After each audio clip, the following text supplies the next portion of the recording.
Freedom,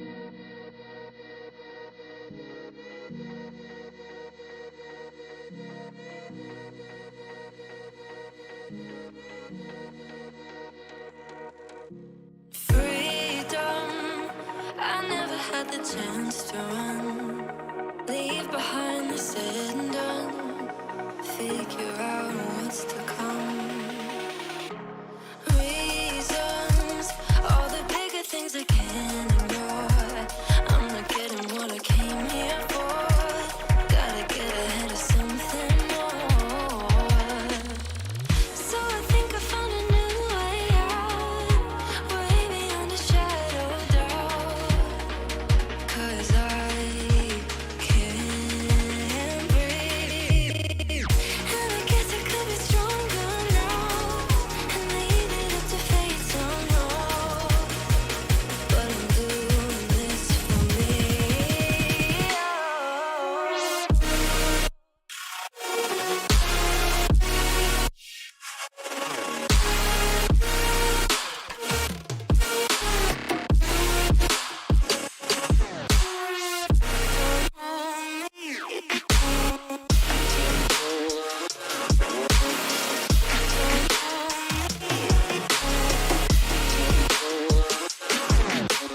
Give it up, baby, I'm not fooling anyone. Always going on and on. Can't you keep it to yourself for once? Oh, I think I found a new way out, way beyond your shadow of doubt. And I can't breathe. Oh, I hope you're keeping count of all the times you let me down, and all the things you said out loud, the bullshit I could cry about. And I know we could be stronger now and leave it up to fate somehow.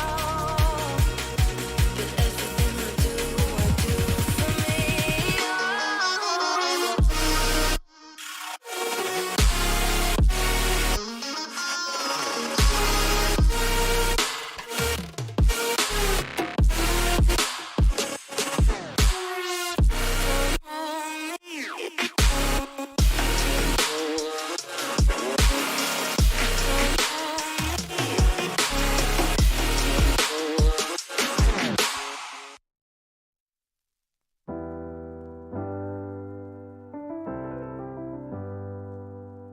I get lost sometimes and I can't seem to find a light between the walls I built for myself right in my mind.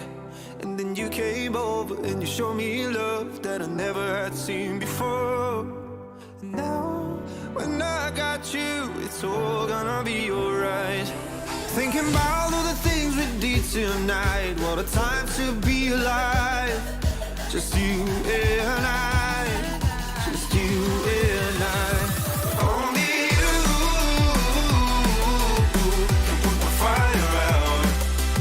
You can turn it all around. You can lift me off the ground so we can fly again, so we can fly again.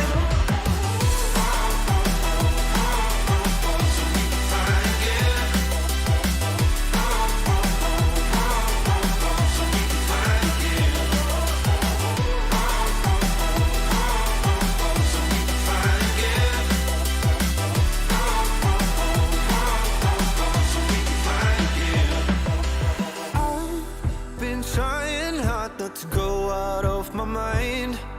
And all I need right now is for you to stay the night. But if you keep saying that you've got to leave, then I'm gonna be alright. As long as you tell me that we ain't running out of time. Thinking about all the things we did tonight, what a time to be alive. Just you and I, just you and I. Only you can put my fire out.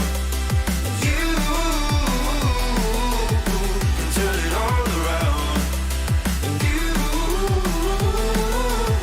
can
traveling near the speed of light do decay more slowly than stationary particles.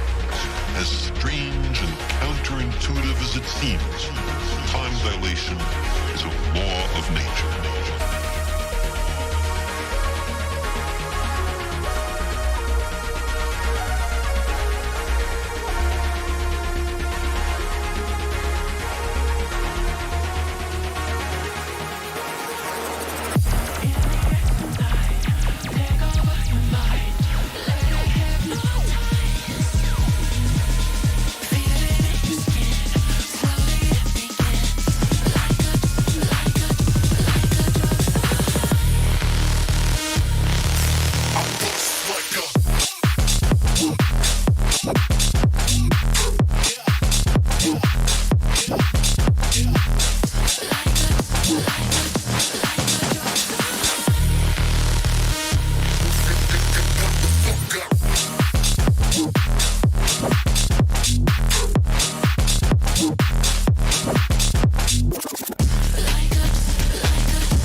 get on your feet. Stand up, stand up, stand up. Come on, get loose with the heat. Right now, we go party till we black out. So get the fuck up.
the chance to run, leave behind the said and done, figure out what's to come.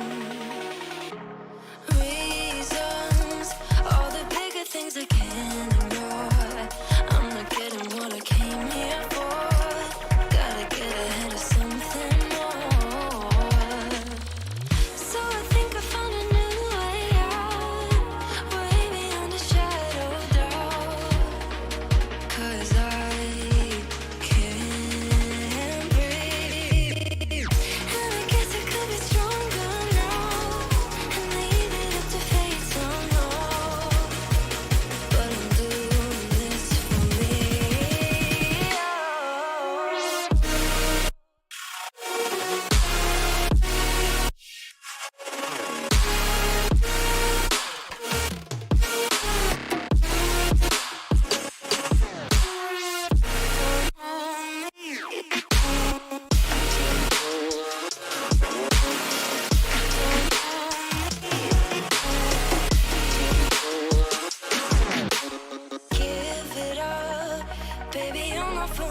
keep it to yourself for once. Oh, I think I found a new way out, way beyond your shadow doubt, and I can't breathe. Oh, I hope you're keeping count of all the times you let me down, and all the things you said out loud, the bullshit I could cry about. And I know we could be stronger now, and leave it up to fate somehow. But everything I do for me.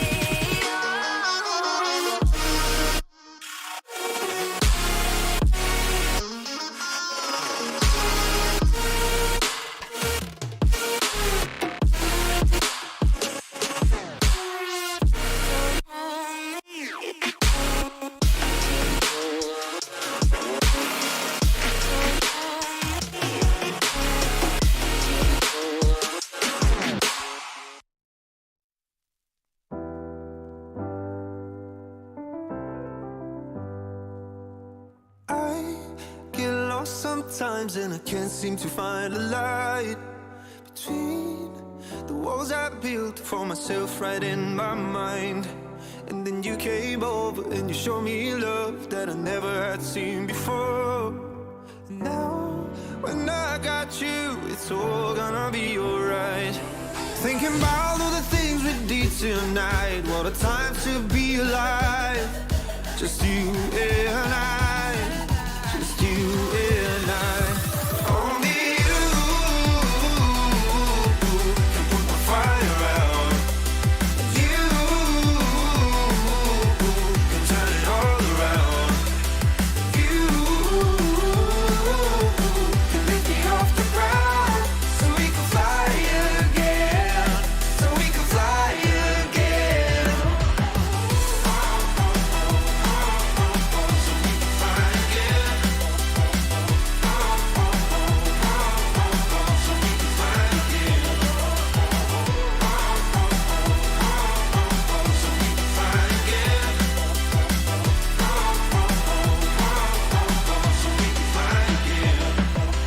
I've been trying hard not to go out of my mind, and all I need right now is for you to stay the night. But if you keep saying that you've got to leave, then I'm gonna be alright. As long as you tell me that we ain't running out of time. Thinking about all the things we did tonight, what a time to be alive. Just you and I, just you and I. Only you can put the fire out. You can turn it all around. And you can lift me off the ground, so we can fly again, so we can fly again.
Atomic particles traveling near the speed of light do decay more slowly than stationary particles. As strange and counterintuitive as it seems, time dilation is a law of nature.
close to the speed of light is a kind of elixir of life. Because time slows down close to the speed of light, special relativity provides us with a means of going to the stars.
Welcome to Simplay Motorsport, here for rounds 19 and 20 of this current season. I'm your host, Mathew Duffin, and joined in the commentary box once again is my partner in crime, Dan Unorthodox. I've said many things this season, but tonight, Dan, just a partner in crime. 30th of November, night race, Silverstone, back on the British soil. What are we expecting tonight? Back where British Motorsport is born and bred, and obviously where the first Grand Prix was ever hosted back in 1950. And what an iconic circuit we come to. Personally, I hate every single British circuit that is here, bar Thruxton and Knockhill. But other than that, we are here at Silverstone, and then we take a short trip over to Brands Hatch. But tonight could be an interesting one, Mathew. Cold conditions, and at night as well here at Silverstone. This could be a very interesting night's worth of racing. And I see we're currently on board with exit tips. I reckon that this Porsche 911 is the car to watch here this evening, because after the last time we came here at Silverstone, me and Gary put on an amazing show with this car. Indeed you did, and it was, I think, me and Kelly in the box. Sweet and Sticky was in your box that night, and what a pleasure it was to commentate on. It was pretty much like me and Gary last week at Le Mans. You glued to his back bumper pretty much until that. Did you manage to get past in the end? I think you did, didn't you? When? At Silverstone. Not race one, but no, I don't think I got past in race one. Race two, I did though. Well, there we go. Either way, Silverstone night race though, Dan. Back-to-back night races. We have not had our night race this season. We've had our evening race and our early morning race. Being in England at the very end of November, December for us guys tomorrow in the Pro, temperatures are really, really low. They're going to be colder next week, further into December at Brands Hatch. And you never know, we're at December. We saw earlier in the season at Spa where Dan took his championship win in the McLaren. We had snow. Are we going to expect any snow at Brands Hatch next week? That could be a big, big question and a big talking point as a night race there. Temperatures are going to be low that night as well. But the home of British Motorsport then, Silverstone. What an iconic track. What an iconic part of the circuit we're at here. Vale Inter Club, where, remember this year in the Formula One, is that there's Lewis Hamilton or something Crofty mentioned as he breezed past Carlos Sainz. I think it was, Sergio Perez. Was it Charles Leclerc? Charles Leclerc. Yeah, the hard tyre, Charles Leclerc was defending for his life. Sergio goes and sends it into club, and through goes Hamilton as he goes through the final part of the section. Are we going to get any moments of that this season, Dan? Are we going to get the big one for you? Are we going to get Porsche's 50th win? I really hope so. I've just been given a debrief to the Audio Sport and the 2 Old Pros that if they do not get this win tonight in the Porsche 911, I will take the Porsche away from them and officially give them a... No, for a fact, Monkey Boy will love that one for sure. Indeed, he will then. Good evening to PN Motorsport. Tibbs, Senna, Herweischer, I'm going to say. Apologies if I've butchered that. Max Mulder, Welshie, Rabbit Joe, Dean Wysocki, Beth Duffin in the chat. And PN Motorsport, who says Dan isn't British. Confirm then. Needs to be fed lots of Ginsters now. I can actually confirm, PM, by a friend of Dan's who was on the other night. You was with us. James, his name is, who's from Wales, did confirm that Ginsters or a proper Cornish pasty. They're not. He lives in Cornwall. It was confirmed. So either way, but he's Welsh. That's yeah, good point. Yeah. You've heard him. You heard him speak. He is full-blown Welsh. Yeah. So he knows nothing. And James, if you are watching, I love you still. But I'm a proper Cornishman. I know exactly what I'm talking about. And Gingsters is not a proper Cornish pasty. End of it.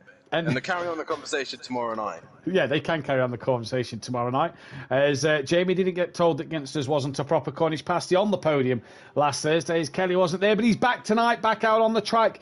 In terms of other things, we'll get into them in just a short moment as we are about to go into our beautiful lap. I forgot to run the highlights earlier on, so I do apologise about that. But let's go into our beautiful track. Ladies and gentlemen, and welcome back to another track guide here at Simplay Motorsport, as we are here at the home of British Motorsport at Silverstone for the next round of the championship, as we will take a lap guide in the Simplay Cora, showing you what to look out for the race here this evening. As we head towards Abbey Turn 1, the Simplay Cora want to try and take as much speed through here into a farm curve as well and towards Village, trying to get this first sector absolutely nailed as it will be the starting point of this race. And obviously the old circuit layout used to start at the other end of the circuit going into Cops. This time we go into Abbey, which then goes into Village and then the loop, and making sure you get a good run out of Antry. That is your first sector, and then like I said, the race start is where it's going to be keyed, where it's going to be won or lost. Fast right-hander to start the race with, so it's going to be interesting to see what cars can stay within limits, and also that white line on exit will be watched, as track limits is very likely to happen here. Then going into the hairpin and seeing what moves you can get done into Village. And as you can see there, some cars getting tripped over one another, and Yakura is able to go right around the outside and then get the inside for the next part of the circuit, which is the hairpin. And again, a nice overtaking opportunity here as well, as he goes down the inside of the Mercedes and gets the job done.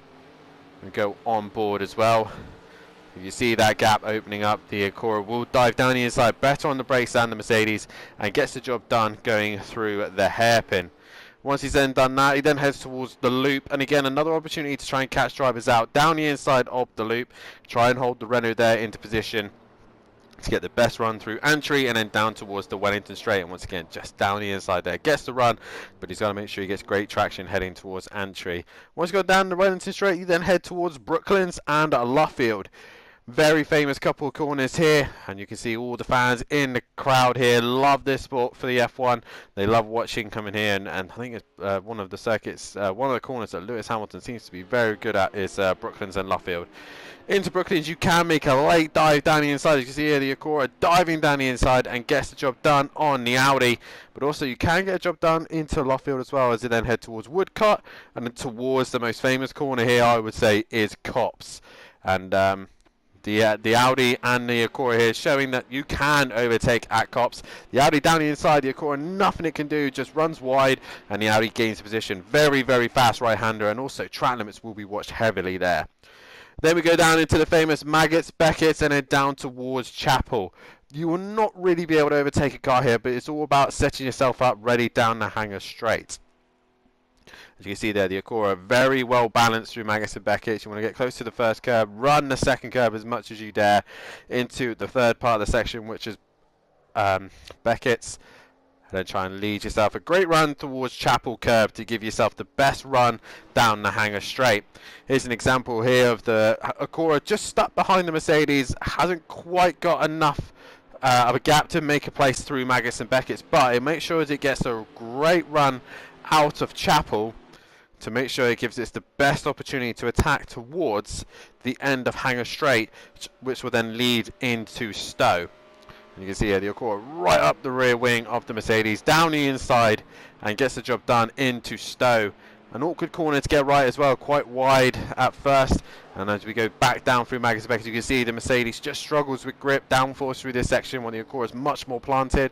And you see it opens up the opportunity here with a better exit through Beckett's, and then towards the hanger straight towards Stowe, right underneath the rear wing. Mercedes obviously got the advantage of a much faster car in a straight line, so we're just tucked in the slipstream and can go down the inside in towards Stowe with much better grip and much better braking performance, which will then lead you into Vale.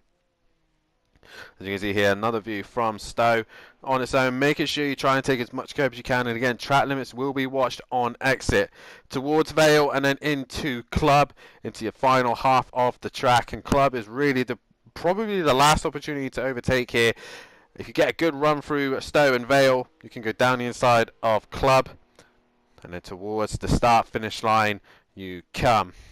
And like I said, into Club here, the Renault deciding to go sticking to its racing line, but we go down the inside and get the job done. But the Renault, with much better grip, gets the better half of the chicane and stays in front of the Acura and gets the run out of Club.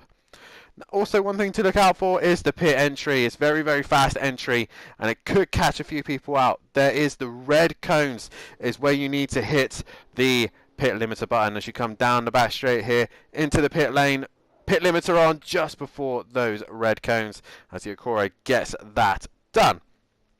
Also towards exit as well, making sure you release the pit release button on the green cones, but be careful because the car will go light as it's difficult to get the exit. One of the best circuits here in the world, and we are racing probably with some of the best sim racers on project cars, and these are your lap records. Qualifying record in Pro was Andy, and the Pro record for the race record is owned by Arnold Dubs, and Fury holds both for the Pro-Ams. Poles, most have gone to Andy and Sutty Apex, both with 2, but multiple drivers taking different wins here. That was a rundown of Silverstone for rounds 19 and 20 of Season 7. Best of luck to all the drivers, not just in Pro, but in Pro-Am as well. And we will go back to the guys in the comms.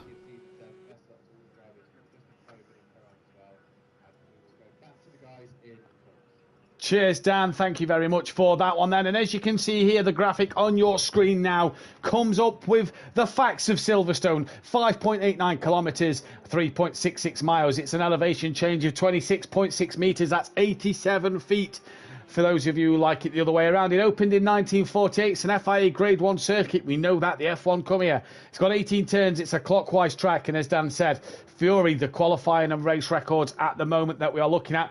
Most pole positions is Andy and Sutty with 2 poles to their name and multiple drivers with 1 win. And an interesting fact, Dan, round here that I looked at the other day, in terms of the most success, we've only been here twice, but in them 8 races we've done here, in Pro and in Pro-Am, so 16 altogether, nobody has taken 2 wins. Peaceful, yourself, D-Biggs, BT Targa, Welshie, Big Boy Brazier, Sutty Apex and Fury, all with 1 win apiece. I find that quite interesting. Yeah, the thing that I find most interesting is Gary hasn't got a win round here. Obviously, like we were saying in the break before we went live, Gary's ridiculously good at British circuits. No matter where we go, whatever British circuit is, he is the man that's usually on top. And still no win for Gary. That shocks me. But to be honest, all eyes are going to be set on this man here this evening. He can mathematically win the title tonight, but he's going to have everything fall in his way. But Max has had a very, very good season, and I think this Audi has really helped him out in the Pro category. I think he's grew into the championship as well, Dan, because at the first part of the season, you remember race 2s especially, Dean Wysocki took a couple of wins off him, and he didn't have it all his own way, and then he really sort of grew into the season and the championship and the Audi, and it just seemed to gel, didn't it? And Max then started to take double wins and multiple podiums on race weekends, and it's really clicked for him this season. It really has. He can mathematically win the championship tonight, but needs Argent to have a bit of a shocker as well. We will keep you up to date with all the current point standings as they are. Race 1 marks Leon Fernie's 50th race. Porsche need 1 win for a 50th race win. And Ginetta need 2 pole positions for their 25th. And with the fact that Project Cars is possibly coming to an end, and we are looking at, as Leon Fernie has a big wiggle there, we are looking obviously possibly ACC and F1. There is no Ginetta in that GT3 category, so if it doesn't get 2 poles this season, it may never get that 25th pole position in the future, which will be a shame for it. Obviously, unless we run a GT category on something else and maybe get that a chance to have it done then. So, Dan, we go into tonight, cold, dark, bit overcast, nothing too bad, bit of light cloud around, so pretty clear for the drivers in this one. What are we expecting tonight? What car are we looking at is going to come out on top? Which driver do we think is going to come out on top? Well, as I said earlier on, this car is going to be the one to look out for, the Porsche 911. Like I said, Gary and myself really pushed this car to its limits the last time we were here. And I believe the Porsche was the last car in the Pro, I know for a fact, that took the last couple of wins. I took one in it, and my teammate Biggs then took one straight after. So the Porsche is very good round here, but obviously I think there's a more power circuit. So for Pro, the Mercedes is going to be the one that's going to be favoured. But like we had a little mess around on F1 earlier in the week, and we had a little play, a little go, and we came to Silverstone in the F1 cars, and the setup that it automatically gave us was a balanced setup. And I think this is the best way to explain Silverstone. It is very balanced. It has a bit of everything: long straight, slow corners, high speed corners, and even mid speed corners to heavy braking zones to really technical parts as well. So for me, every part of the sector will be benefiting one car for sure. I would say Sector 2 will benefit the Ginetta and the Acura with the Magus and Beckett section and the slow corners as well. Meanwhile, Sector 3 will benefit the Porsche with the long hanger straight. heavy braking zones, and again a long little straight down the main straight. And sector 1, again, really tight section again, so the Ginetta, possibly the Acura, the Ferrari, all those cars will look good round there. So it's going to be a close one for sure. And as you can look at the times, Kelly all the way up to Max Mulder is only separated by a second, and Argent and Max at the minute only separated by 600ths. So it's going to be a close one. I suspect possibly Max might just have enough in hand. But I would keep an eye on Shane tonight. He looks quite confident in that Ferrari as well. So I would say it's anybody's game here tonight, Matt, and I'm looking forward to it.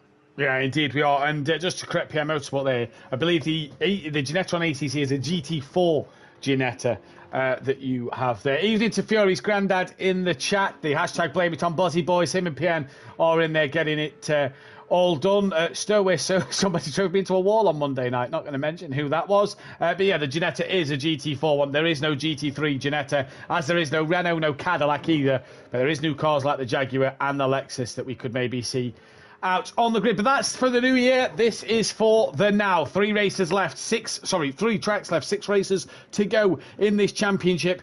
And it's Max who has one hand on the title. And let us run you through then the current Drivers' Championship standings, which are absolutely fantastic reading if you are a Max fan then. It is him who leads, 87 points clear of Argent with 6 races to go in this one.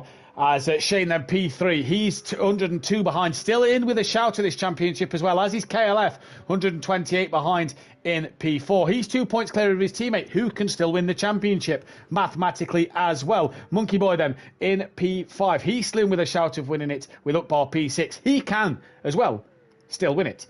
So 6 drivers still up for the grabs. Who can't win it then is Dean Wasaki, P7. Gained over Rabbit Joe and Leon Fernie last week. Pulled ahead. Can he keep that momentum up? As Joe, 3 points clear of Leon Fernie in P8 and 9. P10, DJ Phil, 5 points clear of Welshie. So a bit of a battle raging on for the top 10. And Bryn, only 9 points behind Welshie in 12th place. Bryn, been a bit hit and miss this season, but he has had problems and had to miss a few races at times. Smithy on 110. He's only 4 points behind Bryn.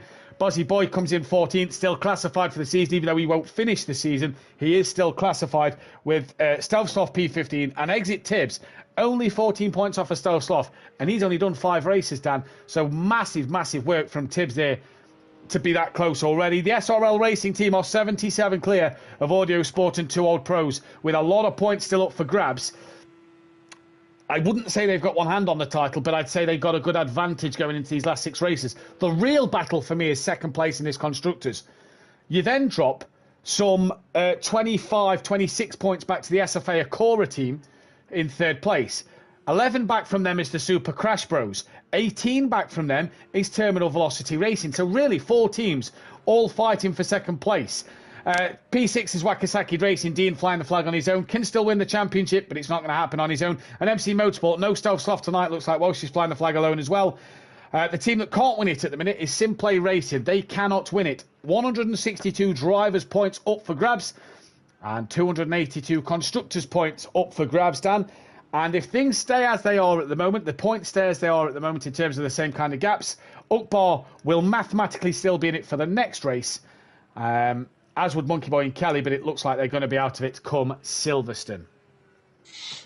Yeah, it's a big mountain to climb. It's a bit like ourselves in the pro. It's just, you know, it's still doable, but you got to be kind of realistic now. You got to look at different aims. Ukbar possibly looking now just to focus on trying to get into that top 3 relegation section, maybe to say that look, I did qualify eventually to go into the pro. It all depends on how things go in the new year. As we did say briefly, we will be saying goodbye to Project Cars. It has been a very, very, very good platform here at Simplay Motorsport. Yeah. It has done us very proud. It's hosted some of the most important events we've ever done here, especially the 24 hours of the Nordschleife for the cancer research. My favourite memory of all has to be that one we've been on Project Cars.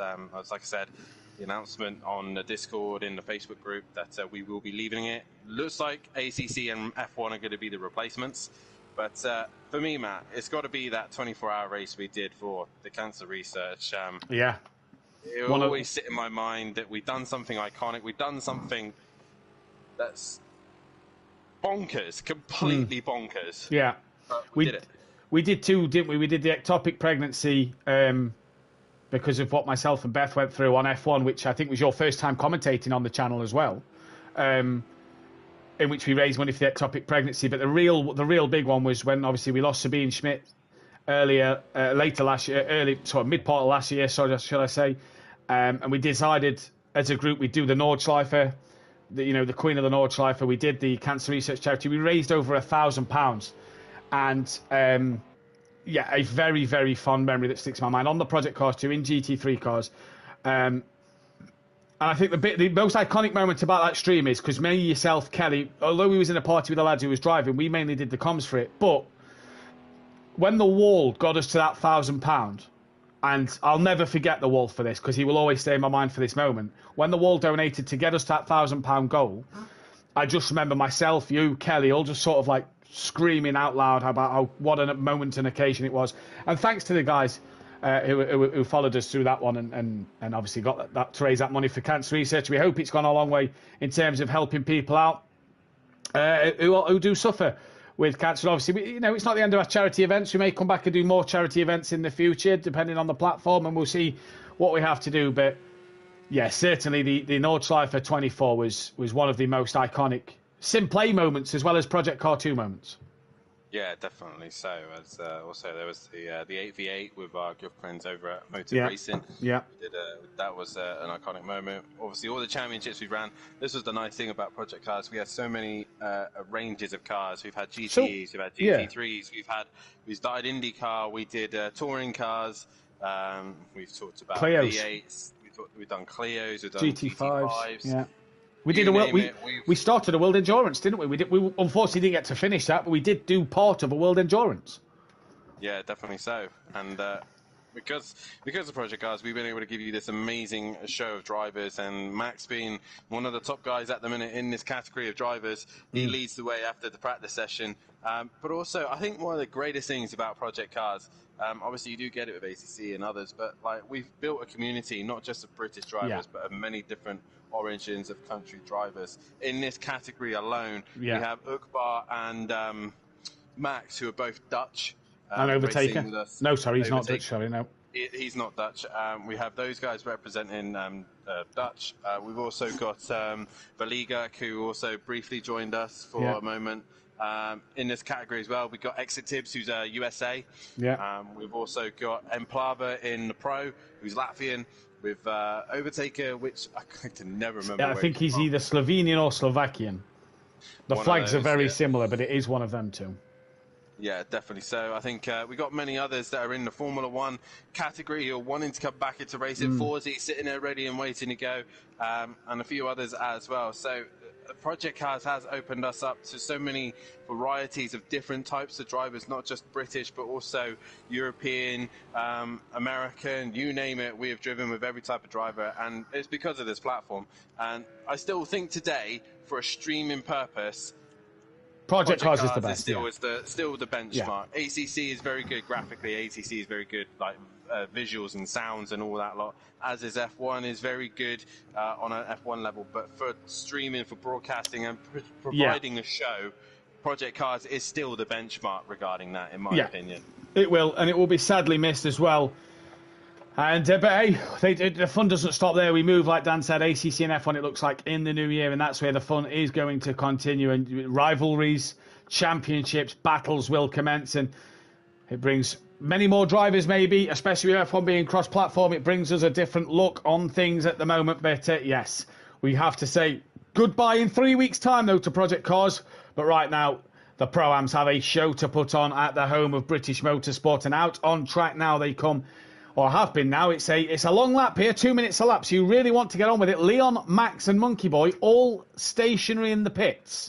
7 minutes 46 left of the session with a 2 minute out lap. So that is really going to put the cat amongst the pigeons. If they come out now, they could find themselves in a spot of traffic. Rabbit Joe's going to be the first driver to set a lap, start his out lap. No, he is on a flying lap right now. So Rabbit Joe will start us off as he heads into Abbey towards Farm Curve. And I say he heads into Abbey, he's taking too much curb and ended up off track. So great start there for Rabbit Joe. Let's try and find another driver that started a lap. We'll go on KLF. He goes through Farm Curve and then heads his way up to Village, breaking up the 15-meter board. Try and make sure he hits that apex to get a good run into the loop. I'm trying my very best to remember all these track names because they're very iconic. Into this is the one I always get wrong. I think it's Aintree. Aintree. That's the one. Down towards the Wellington Straight. Am I correct on that one? Yeah, Wellington Straight into Brooklands and then into Luffield. And for me, Brooklands and Luffield will always be iconic because, like I said in the chat, this is where Lewis Hamilton always seemed to find his speed. I don't know how he done it, but he was always fast through Brooklands and Luffield, which he was able to again carry the speed through Woodcote and then up towards Copse. And obviously we know what happened at Copse, didn't we, between Max and Hamilton. But ever since then, cars can overtake here at Copse. And Kelly goes into Copse and he runs a little bit wide, taking track limits there. If he goes pole, he might have his point taken away because that was out of track limits. And then down into the iconic Maggots and Beckett's, which, Matt, this section has been replicated so many times, hasn't it? You've got the opening sector of Cota, haven't you, that tries to get Maggots and Beckett's. It's got it a bit too tight for me, Maggots and Beckett's. One, you think of tracks in the world and you think of a section of a track. Brooklands, Luffield, Maggots, Beckett's, Chapel is two parts of Silverstone you take and name straight away. Yeah, definitely so. And then down the hanger straight towards Stowe and then Vale and Club. Oh, Kelly! Kelly's gone round through Stowe. And it's such an awkward corner, Stowe, because you go uphill and then it starts to creep back downhill again. Vale into Club. But to be fair, Matt, the old school Club version, the old section of Club, for me, was a lot better than the modern day version. But I think that's what balances Silverstone out a bit, is because it's now a heavy braking, tight, twisty section. It's what separates Silverstone from some great circuits in the country. As Bryn went provisional pole, Upbell beats it by 0.2 of a second, and now the lap times really start to come in. That mention of Kelly and the bit of track limits coming through Copse, well, that got put to bed when he span at Stowe. Everybody's out on track getting a lap in. Max, Monkey Boy, Leon and Rabbit Joe, though, she's a wide one. Max, Monkey Boy, Rabbit Joe and Leon Fernie all on outlaps and will start their fastest laps now. They will indeed. And I think the thing is this track really makes you learn racing lines as well. Yeah. You really do have to learn what lines you are taking, how you're approaching it. As we got Phil and we've got Phil and Dean both on track together. I know for a fact Tony will be loving that. Wonder if Dean's passed him. Oh, definitely so. He's probably giving him a little toe. I think not too far behind them is Argent as well. It is. Yeah, he was purple sector 1 on my phone, Dan, as well. So great first sector. We'll go back on Dean then, because he was the first man out of these three. And I don't know if it's worth having a slipstream around here or not. But either way, Dean to the line. What can he do? I feel like having a slipstream as Dean goes P4, DJ Phil to the line goes P8, and RG Bargy to the line, bang into P1 and a 201.9. Really, we didn't see no one break the 201s in practice. So Argent, did he? Did Max break into it? At the end of the session, this man did a 201.7. Interesting to note that again. Sorry, Dan. Interesting to note there that Bryn's just gone purple sector 2. I was about to say Dean was purple sector 3, but Ukbar has just gone purple sector 3. Bryn, though, purple in the middle sector. That's now been beaten by his teammate Shane. Bryn now in the middle, into the final sector. I was just trying to find out what car it was. Ukbar's glitched out my sector 3 time, Dan, because he's returned to the pits. So the sector 3 is purple on an 8.2. So 8 seconds to do sector 3 is what it's been glitched out at, as Bryn goes back above Ukbar into P2, but it's his teammate Shane, was purple middle sector. He's not anymore because Max Mulder is. Yep, Shane goes through and improves his lap time, but doesn't go any higher. Monkey Boy goes P6. Then we got Exit Tips towards the line. What does he do? He improves and goes P5. Rabbit Joe towards the line. He is currently P6, no improvement. As I think a few others, well, she's facing the wrong way. Leon Fernie goes 11th. Where is Max? That's the question. He's the man to keep an eye on. He's in the final corner. Max Mulder towards the line. Your championship leader. What does he do? 2:01.5, brilliant lap from Max Mulder there, 0.455 ahead of this man, RG Bargy, so he's got work cut out for him, but He was up sector 1, it said. Sector 2, he's now down by 1.8, so I wonder if he's backed out of it somewhere or had a moment. Bryn, Rabbit Joe and Smithy in the pits, and they really need to be getting out the pits if they're to get one more lap in. Dean Wasocki coming towards the line, currently down in 8th. Now, I saw Dean, race pace was in the 2:02s the other day, very squirrely through that final sector, has to get right out the throttle, and that puts Dean... I presume he's not going to improve on this lap. We'll see as he crossed the line, though. No, just a 10th down look because of that last sector. Yeah, Arjun there just lifting and giving himself some space, ready to attack this lap as DJ Phil goes up the road. He's got to really hope that DJ Phil comes into the pit so that he can get a clear run. I believe that was Bryn last time around there, so who is it now? It's Ukbar in the final sector, and all the guys that are in the pits now, so Smithy and Bryn, they are done for the session. They will not get back out. So, as is Shane, so they're all done for this moment. Ukbar in the final sector. Can the Flying Dutchman improve his position currently? I think this is an outlap, Dan. I think this is an outlap. I'm not too sure. We will see, though, because he did go back to the pits. I remember, yeah, that must have been an outlap for Ukbar as he carries on then on his way to get one more run in. So, we said earlier, or Dan said earlier, that Shane was probably one to watch in that Ferrari. Well, his teammates outdone him so far, and I'm sure Bryn will absolutely take that at the moment as they come down. Tibbs does, will get one more lap in. I wonder if them three cars... Oh, no, we won't have the fuel. I wonder if the 3 cars at Stowe will be the last 3 to get a lap in then, because whoever's just leaving Maggots and Beckett's, I don't think will. Tibbs crosses the line, improves by half a second, up to P5 and knocks Shane down one more place. Welshie at the line as Tibbs now goes back to the pits. He does indeed. The man who's struggling at the minute is KLF. He's down at the bottom at the minute. Can't seem to get a lap together. Oh, someone's off. In the background. Leon crosses the line. Does he improve? Kelly, no. Leon stays where he is. So Leon's just struggling. I don't know who that was that just went flying off. They're crossing the line now. It was Max. It was Max. And that's going to really heavily compromise his run into turn 1. So I reckon his session might be done then. So then, Argy Bargy, you've got a lifeline, as does Ukbar. Welshie's just gone up to P11 ahead of Smithy or KLF. Monkey Boy, one of them has just gone up a few places. I saw Smithy drop down. Joe stays 7th. He will get one more run in. Who is at club at the moment? It's DJ Phil. He will be the first man to finish. Looking at his lap times, green and green through the sectors 1 and 2 on a personal best lap. Here comes DJ Phil. Can he improve? Currently sat 14th. So it's not going to be pole for him in the Ginetta to get them closer to 25. It's only going to be P12 at the moment. Who was that in the pits? Monkey Boy's done. Monkey Boy is done. Ukbar is in the final sector. Can he find 1.1 from anywhere? That is the question. KLF really needs to get a better lap time underneath him. He's currently P10, and this is the lap for him, really. But we are focused on Ukbar, the Flying Dutchman. He had 1 lap to do it. What has he managed to do? Can he get on the front row, or at least near Max Boulder? Towards the line he comes. No improvement. So it's down to Rabbit Joe, KLF, and DJ Phil. No, DJ Phil's done. Leon Fernie. Yeah, Leon Fernie currently sat on the back row of the grid. He's 2 temps down, just runs a little wide there, coming out of Chapel onto the hangar straight. So just the 3 of them. Everybody else in the pit lane. Joe, is it Joe Kelly and Leon Fernie, did we say? I think it is, yeah. Yeah. Yeah, so Joe Kelly, Leon Fernie left to go. Then DJ Phil has finished in his qualifying. Will Leon Fernie be starting on the back row of the grid, or will it be Smithy in the Acora? Down through Vale into club he comes, a little deep, maybe just got on the apex at the end. Through Vale then. He's a bit twitchy on his power coming out the corners is Leon Fernie. Over the curb, touches the outside curb. Can he improve through that final sector enough? He does, and that demotes Smithy down to 14th place, and Phil is done. He will be in 13th place with Welchie done. He'll be 12th. Kelly is done, so that's going to be 11th place for KLF in this one. Rabbit Joe, the only man left then at the minute, Dan. He is the last man.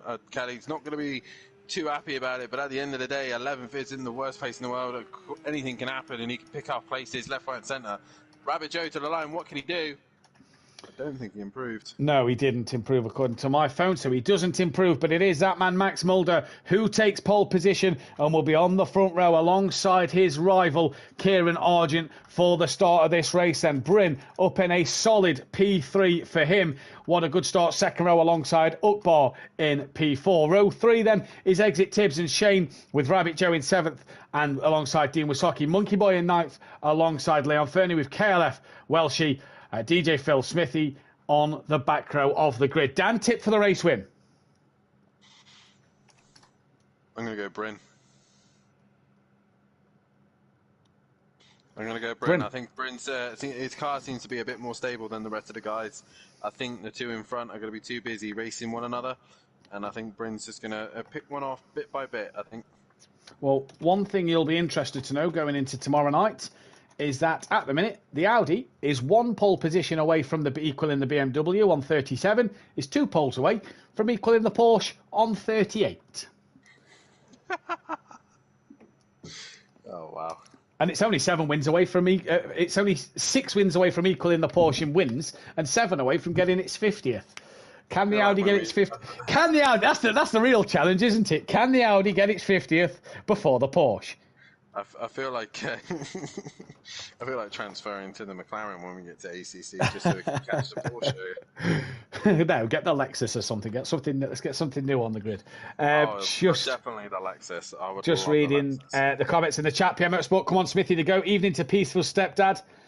In the chat as well. 19 people watching the stream. Hit that thumbs up button. Subscribe to the channel if you are new. And don't forget to hit the bell to be notified when we are live. Obviously, we'll be back live. Kelly Davis and Clive Smith in your commentary box tomorrow night. Pro action at Silverstone. It's a tight grid based on testing at the moment, Dan, as well. So looking forward to tomorrow. Dan going Bryn. I'm going to go argy bargy for the win here. It all depends on turn 1. It definitely see what car comes out on top. And also, just before we get going, before we go live here, make sure you hit that like button, subscribe to the channel as well, and hit the bell to be notified so you do not miss any of the action here at Simplay Motorsport. And Matt, we're about to get underway here. We are about to get underway. Race 19 of 24. Max Mulder on pole, Argent on the front row. It's green and go. Nobody seemed to move apart from Bryn, who has to then kind of barge Argent out the way. Nobody moved for Bryn there. That is a terrific start from Bryn. And already into turn 1. I think it's going to be Bryn who leads. Dean Wasaki looking up the inside of Shane. They lean on each other a little bit. And I think Dean and Welshie have both gone round. And Monkey Boy as well maybe got a bit of a bad start there too. No, they're all round at turn 1. Oh, he's not moved. He's not gone anyway. He's still stuck there. Meanwhile, Arjun and Max are going at it. Max is trying to stick to the outside of the loop. He's run wide. Exit Tibbs is there as well. Hello, Tibbs. And Arjun. We've lost Monkey Boy. We've lost Monkey Boy then. Does he have wheel problems? I'm wondering. Who else is round with Joe? Who's that with him? Is that Clive? Leon Fernie. No, it's Leon Fernie. Right then, so I said was possibly going to have a good start. He's been caught up in all the drama, and he is now towards the back of the pack. But it is Bryn who leads the way with Max Mulder in second. Third is Arjun. Fourth is Exit Tibbs. Fifth, Ukbar. Shane in sixth. The DJ Phil. What a start from him from the back of the grid. He's up to seventh. Up to 7th place. I'm not sure if Monkey Boy started that race, so I'm not going to put him down as a race start at the moment. Not sure if he actually got away there, but Bryn leads from Max Mulder as they come through Copsen for the first time. That's a strike for Bryn already on lap 1. It is indeed, and the stewards will be watching these guys for track limits as Arjun is there with Max, and Max has to give him space, but Max, with no fear whatsoever, throwing it into Maggots Beckett. Next, Tips is now attacking Arjun as well. So all these guys going at it, and Ukbar's just behind them as well. So great driving so far from the top 5.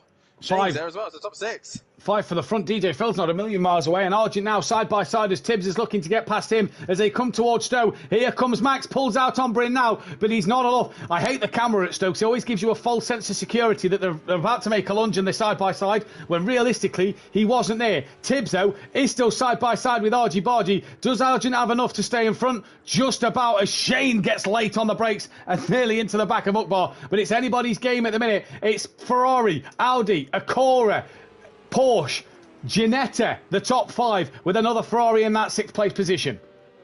The Ferrari was looking strong, and then both Ferraris are up there within this fight. Bryn just getting the best start out of everybody. Well, Max and Arjun are too busy dealing with one another, and Bryn has got the jump, and he doesn't have to care about the championship. Max is thinking championship. He also has been wanting to try and get most race wins in one season, but Overtaker wants to stop him from doing that. Most wins in one season. Fury, was it 19? 12 in a season, because I got... 19 in the podiums, wasn't it? As Max has got a run here.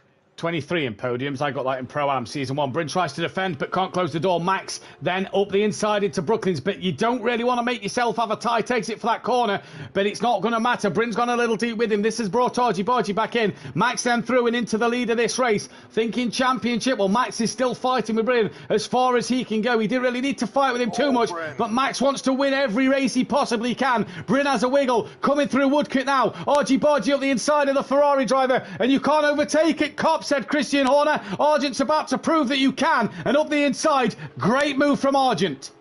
Yeah, great cooperation there from Bryn. He's getting the overlap as well. Yeah, he knew he wasn't going to get the job done on the outside, and him and Bryn are still going side by side towards Maggot and Beckett. And great racing there between Bryn and Argent. Very respectful for one another.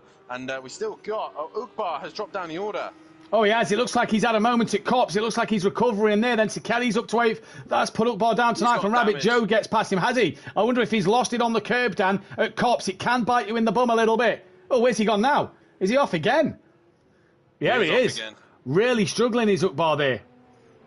He is indeed. Now, Argent has got to get his head down and focus on trying to hunt down Max. If Max gets too far in front, he will not be able to get the benefit of the tow. And we know that the Audi and the Acura is quite similar on straight line, really. The Audi isn't the strongest in a straight line, but the Acura is just as equal with it, I think. These two are going to be trying to battle it out, but the more that Max gets comfortable out in front, the easier it will be for him. But they are matching similar lap times, 2:03.1 with 2:02.9, and Bryn just exceeded track limits ever so slightly there. Indeed, he did then. So Argent leading from Max at the moment. Cameraman's looking to pick up Leon Fernie. And Leon Fernie P7 at the moment. He's just ahead of Kelly. Was a bit quicker last time round. Who's that? Bryn! Oh, he's had a moment. Was leading this race 3 laps in. He's had a moment through the loop. And that then Ukbar's in the pits a lap early. So we'll have to provide evidence on this one. Question, Matthew. Exit Tibbs. Has he had a podium yet? Yes. He has, oh, okay. Well, I wasn't able to speak to him because I think he said he doesn't have a microphone or isn't able to speak. So we haven't heard from Tibbs, but has had a podium. I think had it on his opener at Sakito. Yes, his first ever race at Sakito was his podium, P3. The question, Dan, is, has Exit Tibbs got what it takes to get Porsche's 50th win? I think it's all about survival again, mainly with Pro-Am. Is who can stay the most consistent, who can keep it on track. We've only done 3 laps. It feels like we've done loads. But another man who's doing really well at the minute is DJ Phil. He's now trying to hold up Leon Fernie. DJ Phil's worked his way up to 5th place. He has indeed. Leon Fernie's on the back of him. Bryn now down to 7th ahead of KLF as Leon Fernie looking to get past DJ Phil here at the moment. And Argent gained 0.07 of a second through Sector 1. Max then gains 0.02 of a second through Sector 2. So Argent's still on a better lap time here, but he's not really going to feel that effects of catching Max at the moment due to the fact it is just ebbing and flowing on them sector times. Has Max had a moment at Stowe then? Because that gap's come down a little bit. It's been slowly coming down. It's not been dramatically coming down, but it has been coming down. Leon Fernie has now cleared DJ Phil. So he's done that into Stowe. But I say that, Argent, I think, has got... Oh! He's had a huge moment. Where's that? That is that at the middle of Club Corner? It is. It is, yeah. Back on track. Argy Bargy with good pace has threw away a potential race win, and Kelly won through Kelly at KLF 900. Then Kelly 131 and nearly mixed him in Gary. Yeah, nearly mixed him in Gary. Oh, Argy Bargy, that's a track limit warning. It is a warning as Max is a little bit slow. Exit Tibbs again in P2 at the minute, doing what he needs to do, and Leon's had a moment and allowed DJ Phil back through. So DJ Phil up into 4th now. Up into P4 with Argent spin. There's Argent and KLF in the background. Then Kelly's got Bryn done, so Bryn must have some more dramas elsewhere this lap. Welchie and Dean, after their first lap spin, they're up to 9th and 10th on the standings here. Dean a bit quicker than Welchie, so can he get past at the moment then, as here comes Kelly on the brakes. You just see them all gapping Kelly a little bit into Brooklands, but Kelly, a patient driver, just biding his time and waiting for these 3 to trip over each other. And what was the pit window again, Matthew? End of this lap, yeah. So these guys can pit, and I'm pretty sure we should possibly be seeing Kelly coming into the pits. But Max Mulder down towards Maggotts and Beckett has got a comfortable gap over the US driver of Exit Tips, who's putting on a fantastic show in P2 ahead of Shane. But this is where the fight is at. Leon Fernie breathing down the neck of DJ Phil. And DJ Phil putting up a fantastic show of defence here. He really is, and I don't think you're going to get the move done through Maggots and Beckett's. You see Leon Fernie here just off the power and off the brakes, letting it kind of roll through Maggots and Beckett's. Argy Bargy, after his spin, may have to give his tyres some time to cool down. He does get the run, though.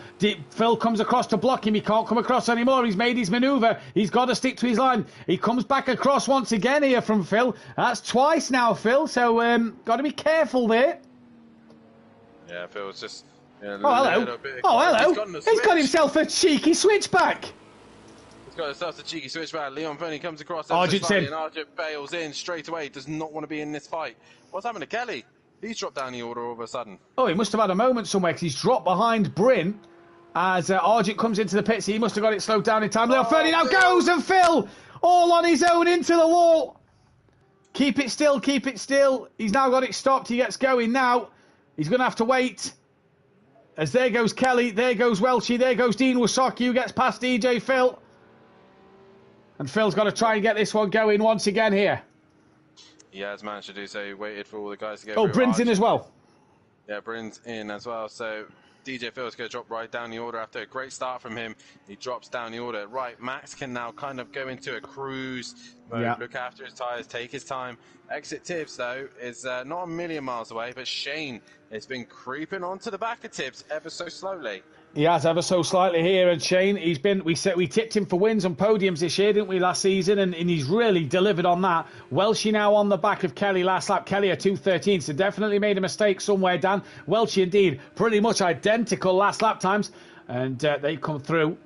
Oh, Welchie's closing speed on Kelly there. Is Kelly just having to cool them soft tyres down a little bit after a spin? Possibly, or has he got damage? Has he hit something? I'm surprised we didn't see Kelly in at the end of lap 4, even if he had a spin. I'm surprised we didn't see that as Bryn gets past Smithy out the pits.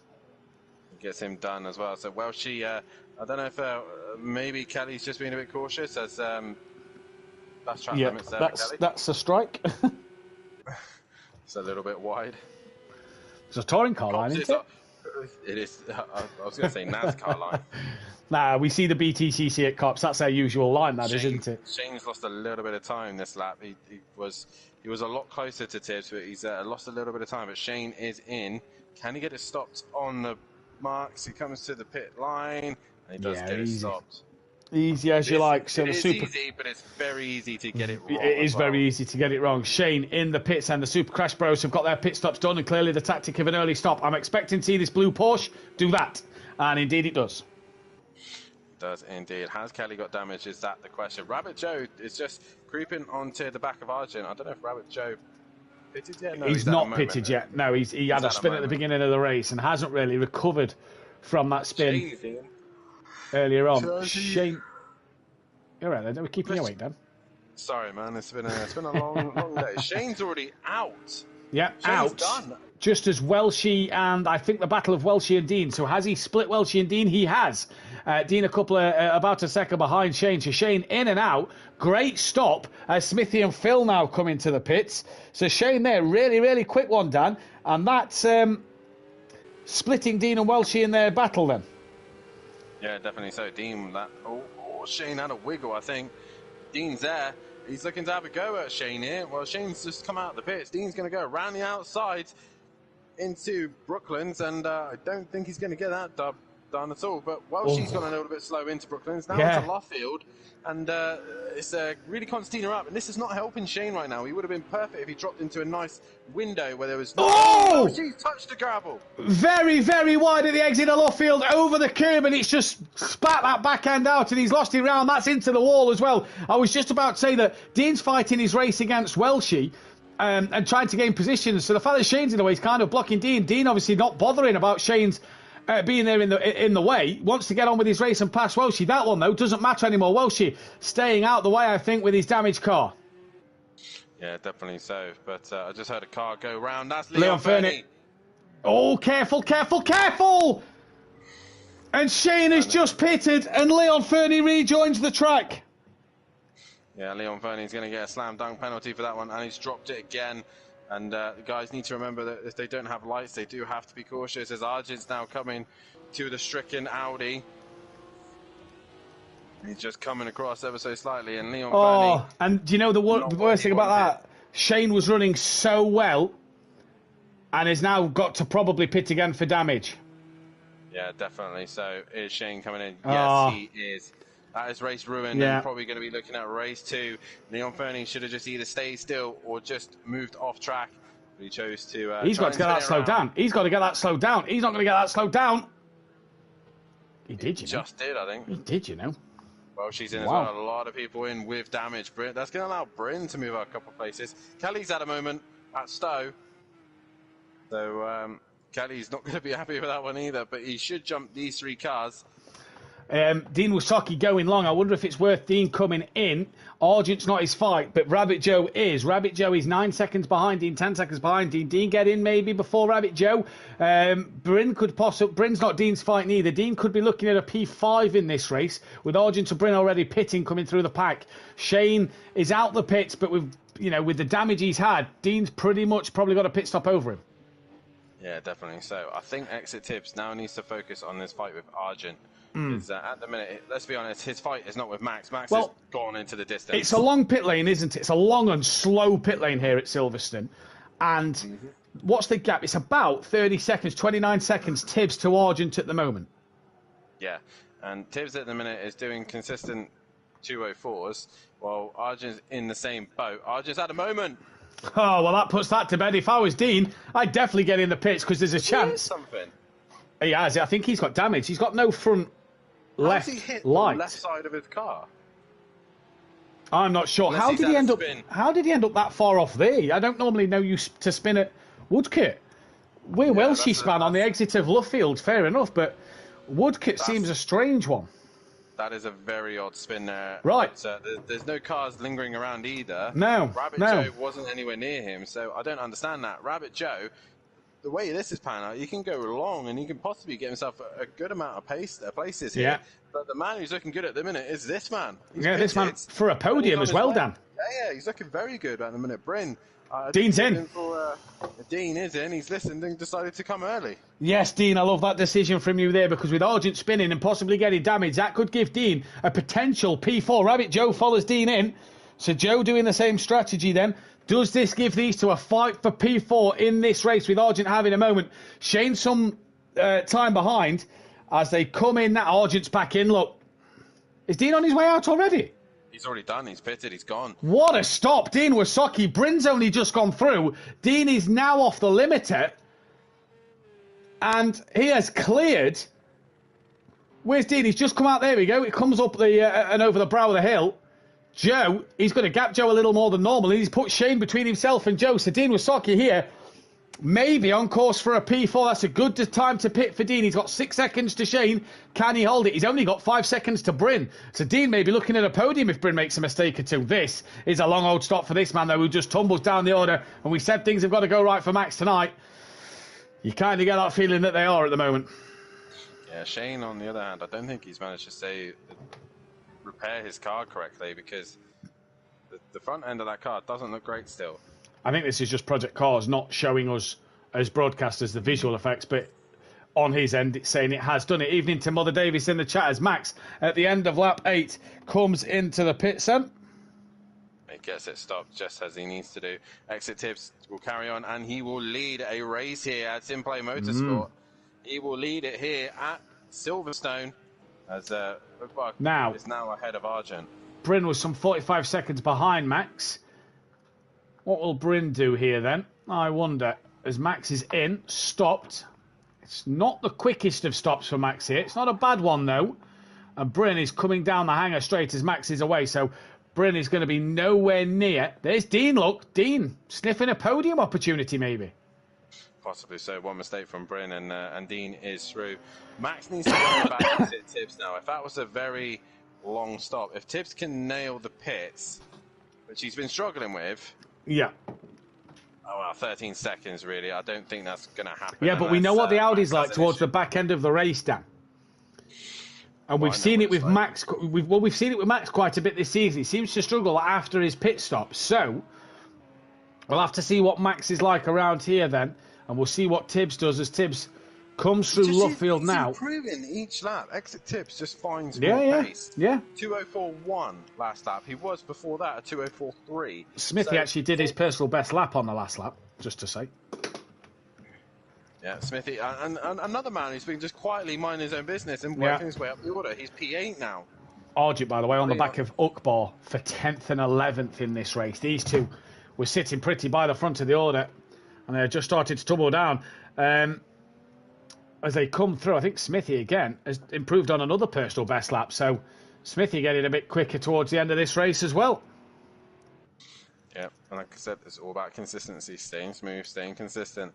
I think Tibbs not had the best of laps here. He's a little bit slow on this one, 6/10 down.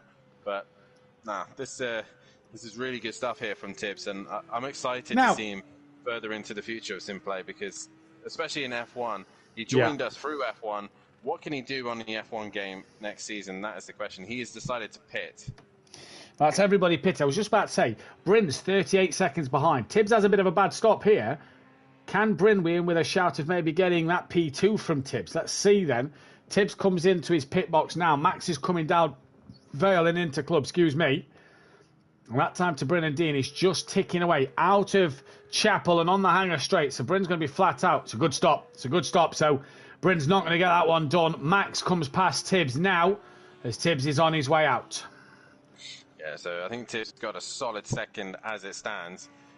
But if Max makes any mistake whatsoever, Tibbs is in a position to possibly catch him out. But either way, I think Max is looking good for a race win here. He has to keep it on track. Meanwhile, Bryn and the other boys, all of us British lads at the British track, what's it boys playing at? The foreign boys are kicking your butt here this evening. Both the Dutch and the US are kicking your butt, just like they are in football. They've come to the English soil and they're taking on the English. We won't mention the football. They're taking on the Englishmen and Bryn, the highest English driver on the track. Smithy last lap, and Ukbar last lap, and Bryn last lap. Talk about a time to pump in your personal best when you've got Dean Wisocki 5 seconds behind you. That's about do it now. Shane as well, a 2:03.8. Rabbit Joe, a 2:04.4. So everybody, just slowly, Dan, it looks like the track's just started to rubber in a bit more and grip up a bit more. People started to put in their best laps of the race at the minute. Yeah, possibly so. Less fuel as well, so some of these cars tend to run better without the fuel on board. Ukbar is now being hunted down by Argent. So all these guys just improving. Maybe they've learnt like certain lines. Maybe they've learnt to just calm down ever so slightly. Ukbar taking a bit too much curb than he needed to there. But everyone just getting back into a groove. Argent now 2:03.7. Argent is flying out there at the minute. Smithy's been improving every lap recently. He's just, Shane's just done a 2:03.8. I was about to say that's his personal best. Smithy's just done a 2:05.7 on his personal best lap of the race. Smithy's going great guns. Was only 4 tenths slower than KLF and 13 seconds behind with 5 laps to go. Kelly makes a mistake. Smithy could be in there for P8. We are 6 cars can't qualify. 13 started. Did Monkey Boy actually start the race? That's the question. Otherwise, it'll be top 7 can't qualify.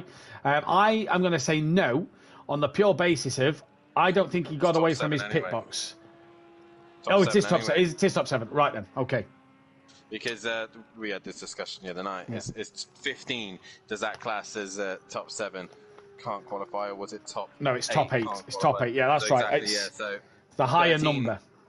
13 have started. Yeah. Even though Monkey Boy may have not or did start, we don't know.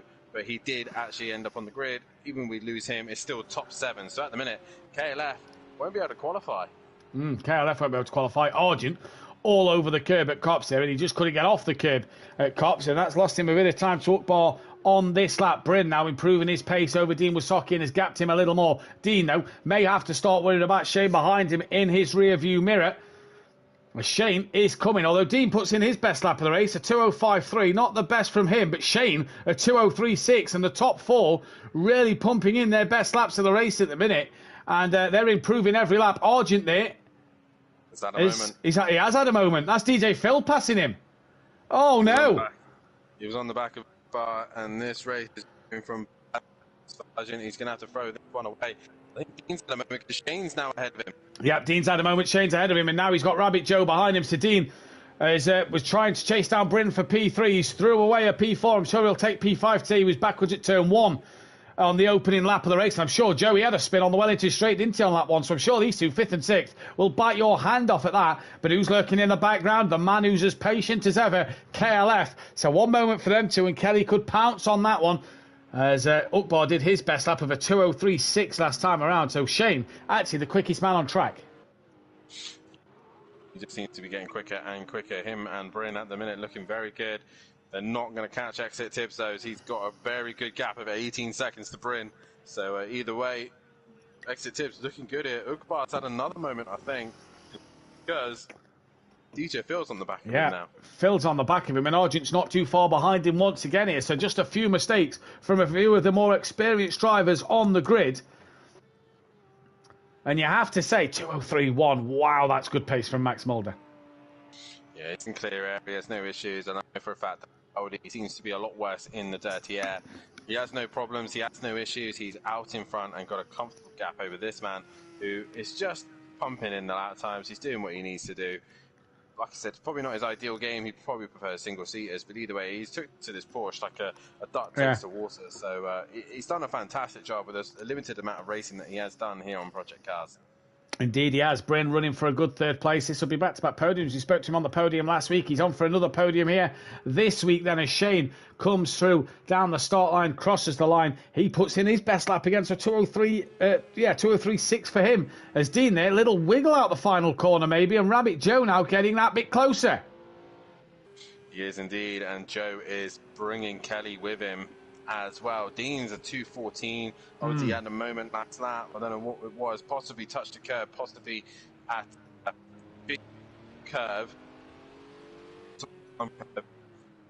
But and Rabbit Joe, eager to go on the power, but he has a big wiggle there.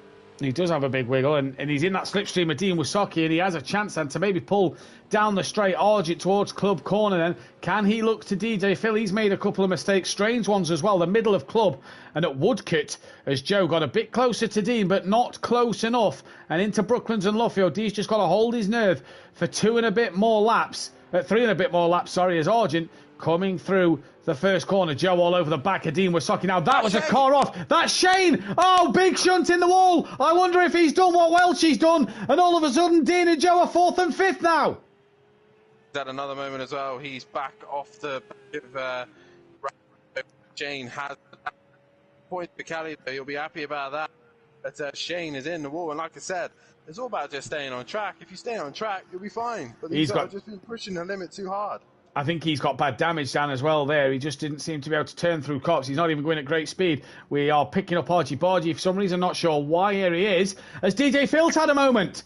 At Brooklands and Luffield, is that? Yes, it is. DJ Phil's had a moment. Archie Bargy's back up to 11th from Rabbit Joe. Just can't seem to get close enough to the back of that Acura.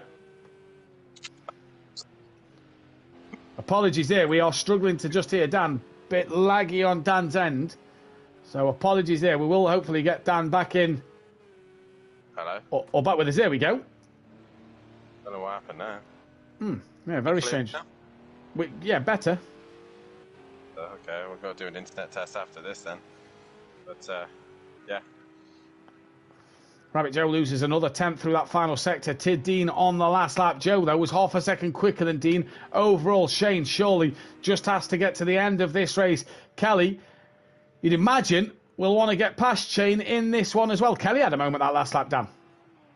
Yeah, he did. I don't know what happened to him. I think he had a spin of some sort, but either way, Kelly not the best runner here. Max is literally just cruising out in front. Meanwhile, Exit Tips. Yeah. Look, that's lap time. Yeah. Brought the gap, I'd say bring the gap down, but he's brought the time down. 2:03.5 for Exit Tips. That's his best lap of the race. Dean's just done his best lap of the race. What a time to do that when you've got this man chasing you down, the former Pro-Am champion. As your mum's just said in the chat, it was her fault, she thinks, Dan. Nicely done, mother. As Joe gets a little closer to Dean, but you just see Joe had to be a bit more patient than Dean on the power on the exit of the corner. Dean just pulls away a little slightly. Tibbs, actually, Dan, looking at the time screens, he's just gone purple sector 1. So Tibbs is flying at the moment. He is indeed, as we will come back to him in a second just to see what lap time he does get. But right now, Kelly's had another moment. Oh, yeah. Leon Fernie's gone past. Ukbar's gone past. He's had a big moment. Is he damaged? He is damaged. He's got some form of damage on the front of that car. And I know for a fact he's not a big fan of Silverstone. Rabbit Joe then, within 0.4 of a second, he's a bit closer to the Acura once more. A 2:03.8 for for Exit Tibbs on that last lap. In fact, has he got to the line yet? No, he hasn't. Yeah, has he? Has. Yeah, sorry, Yeah, that's Bryn's dot I was looking at there. Joe gets Up into close. Village. But not close enough as they come through Stowe. Gets a better exit than Dean Wysocki though. And is he going to look now up the inside into Club? Dean goes to defend that. Now comes back into the braking zone. And Dean breaks a bit earlier. Makes Joe go to the outside of the second part of Club. That's decent driving from Dean. They're using his knowledge of the corners. Joe a bit squirrely on exit. Manages to hang on to it though. And Dean lives to fight another day. Lap 14 of 15. This battle for fourth place is now getting hotter. Yeah, but this is where Dean seems to struggle. This is where Joe seems to be a little bit more confident. Through Abbey, into Farm, Curve, into Village. Can Joe send it down the inside of Village? He can't quite get alongside. Dean just plants his car right in the right position. Into Loop we go. Dean, once again, just getting the best runs out of the corner. And he's able to pull away. Dean actually had a wiggle on exit. Joe, with the straight line advantage from the Porsche 911, should have a great opportunity going into Brooklands. Indeed, he showed down the Wellington straight then. Dean against Rabbit Joe. Joe just looked like he made that section a little too tight for himself, and Dean manages to hang on in there, better on the brakes, sort of the Porsche and the Acura than the Porsche maybe. Wide. Runs a little wide, touches the grass, has a bit of a snap. Joe has to get out of that one. Kelly's in the pits with his damage. He is in the pits with his damage, so he's possibly looking up for a race 2. Dan, Smithy cannot qualify at this moment. No, he can't. He cannot. And Leon Verney is coming to catch it, but meanwhile, this fight is just too intense to leave alone. It's Dean versus Joe, and these two putting on a show, giving each other racing room and respect. And Dean right now... Oh, Max Mulder! What a cheeky fastest lap of the race that is! I think he done a 2:02 earlier on in the race. But Yeah, it's just come up purple. It's come up purple on my time screen, so I imagine that's fastest lap. Into Chapel. He's made a mistake going into Chapel. This has given Joe a massive opportunity down the hanger straight towards Stowe. He's all over the shop, but Dean's made his one move. Joe is down the inside, heading towards Stowe. And Dean made his one move to the wrong side of the circuit. He should have kept it to that right-hand side of the track. Dean versus Joe then. They're going to have one more lap to fight this out. Just tap each other on the side of the door there. And Joe gets past Dean Wysocki. Dean now, can he fight back on Rabbit Joe? Into Club, they come down Vale. Dean a bit too far back to attack Joe now. But can he just maybe mount one attack this lap against Rabbit Joe? Joe's been coming and coming and coming. And Dean buckled under the pressure. Max Mulder though, 2:02.556. What an absolute blistering lap time that was, and he is on his way to winning yet another race this season. Dean now just needs to maybe put the anchors down and give it some on this lap. Possibly so, but I don't know. Joe seems to have the edge over him, but Dean, he put up a fair fight, but in the end Joe had the better of him. But meanwhile, this man going through Maggots and Beckett's 2:02.5. What time? He's a second a lap faster than the next car, sorry, half a second than the next fastest car, which was Arjun. And Arjun needs to get rid of these silly mistakes because he's in P10, but he has the pace to run at the front. He does indeed, and this will be 3 wins on the bounce for Max Mulder this season. Dean's not getting any closer to Rabbit Joe. I think it's going to be 5th place for Dean. I'm sure he'll still take that in terms of points, but him and Joe having a battle in the championship themselves. But Max then down through Stowe, down Vale, towards the final couple of corners of Club. He's been absolutely fantastic since he got past Bryn at the start of this race. Oh, just keeps it on the curb there. Doesn't get a track limit strike. But it's going to be another win. 3 in a row for Max Mulder. And it's one hand firmly on that championship now. He wins the race. Back to Dean and Joe through Cops. Dean's just not close enough. Exit Tibbs then. He's going to come through Club Corner now. It's a fantastic 2nd place. And with no Stealth Sloth, that is going to put him above Stealth Sloth in this championship battle. Bryn, back-to-back P3s here then as Dean and... Rabbit Joe there getting even closer. Leon's getting close to the back of Smithy. There's battles happening all over. Dean and Joe 9/10 of a second. I think Joe's got this one done. Bryn now into Club. He's got a car in front of him. Not quite sure who that is. It might be KLF who's down in 13th place. But Bryn then, it is KLF 13th place. Bryn is going to cross the line for that P3. Kelly down in 13th place. He'll get to qualify a race to forget, I'm sure. And Rabbit Joe just has to get these sequence of corners absolutely bang on, and it's going to be 4th place for him. A great result for him. I'm sure Dean will take 5th place as well, and he'll take positives from a good battle. Rabbit Joe P4, Dean Wasocki P5. A good fight from them two in that one. Leon and Shane side by side as they come towards Stoke Corner. Leon's on the outside. Shane's going to take P6 in this race. It's Shane who gets 6th place. What about Smithy now? Can Smithy get it done on the inside in the first part of club? Leon Fernie gets out of it. Smithy up into 7th now. These two have had their incidents in the past. And Smithy is going to hang on in there for a 7th place with Leon Fernie coming home in 8th. What a battle, Dan, that was. Yeah, that was a very good one there for Smithy. A bit of a pride just to beat him there. Ukbar will come back across the line in 9th place. Arjit will take 10th. DJ Phil will take 11th, and Welshie bringing up the rear. Not last man to get lapped. The only man to get lapped was Kelly, obviously with damage. But what a race we had there. It was a bit dull at one point, but it all got very exciting towards the end. But massive respect to these two. Dean and Rabbit Joe put on a fantastic show. Smithy and Leon, with everything they've been through a couple of seasons ago, they had a good little scrap towards the end there, and Smithy was the man who came out on top. Smithy did come out on top as well as that race ends then, and it is Max with the fastest lap, the only man in the 202s. And what a drive. The Dutchman from the American with the Brit on the podium as well in Bryn 85. We'll get a chat with them in a moment. Ukbar, Monkey Boy KLF cannot now win the championship, and Ukbar goes ahead of Monkey Boy in the championship standings, but we'll get you them results in just... we'll bring you the championship standings after the break, and after this one then. Argent can qualify. Max will be at the back of the pack. Don't go anywhere. Join us back in about 5 minutes' time for the rest of the action. I've been counting down the days to get out. I've been looking for a way from this town. And you're too far away to help me now. So I'm counting down the days to get out. 'Cause I need to learn to forget everything that drags me down. I need to forget everything inside me now. Full speed ahead, far from the end. So I'm full speed ahead.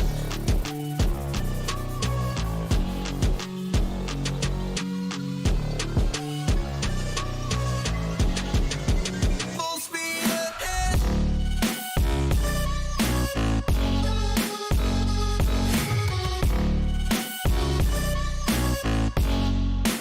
Full speed ahead.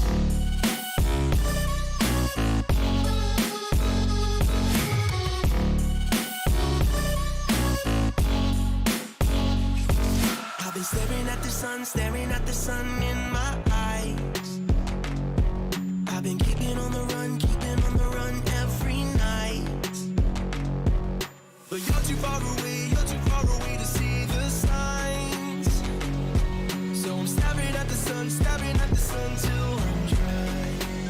'Cause I need to learn to forget everything that drags me down. I need to forget everything inside me now. Full speed ahead,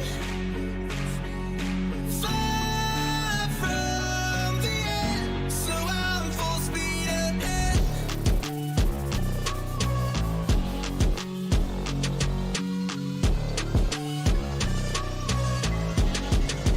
Full speed ahead.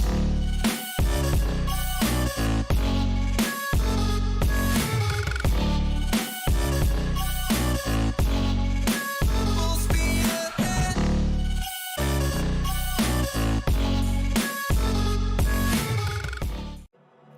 I've been counting down the days to get out. I've been looking for a way from this town. And you're too far away to help me now. So I'm counting down the days to get out. 'Cause I need to learn to forget everything that drags me down. I need to forget everything inside.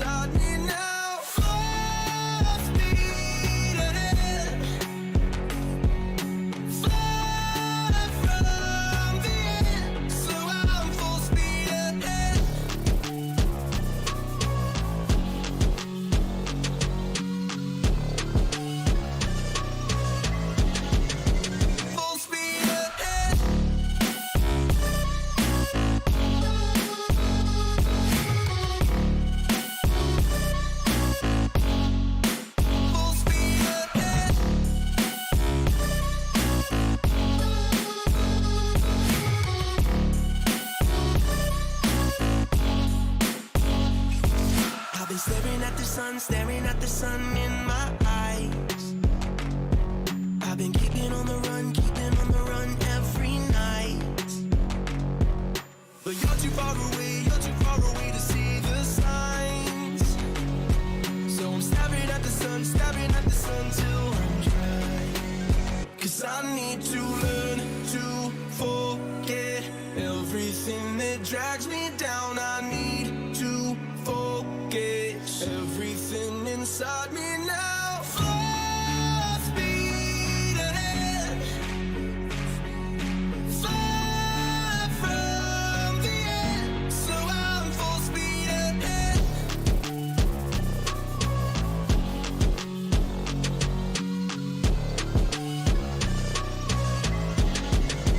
Full speed ahead.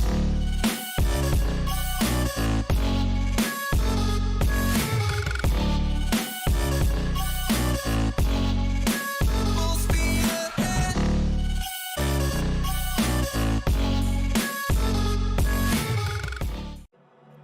I've been counting down the days to get out. I've been looking for a way from this town. And you're too far away to help me now. So I'm counting down the days to get out. 'Cause I need to learn to forget everything that drags me down. I need to forget everything inside me now. Full speed ahead, far from the end. So I'm full speed ahead.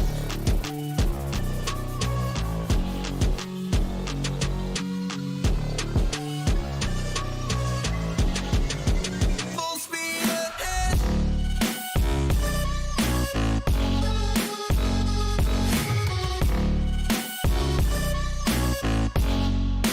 Full speed ahead.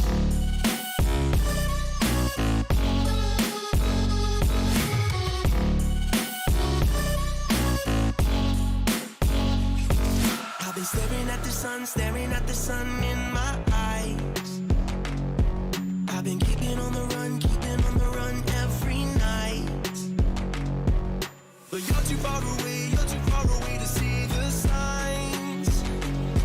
So I'm staring at the sun till I'm dry. 'Cause I need to learn to forget everything that drags me down. I need to forget everything inside me now. Full speed ahead,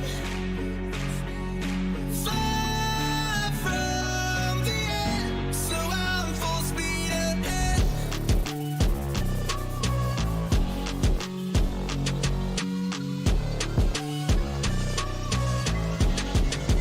Full speed ahead.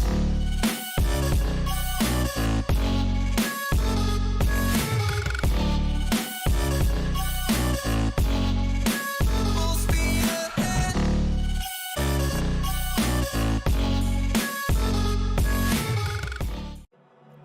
I've been counting down the days to get out. I've been looking for a way from this town.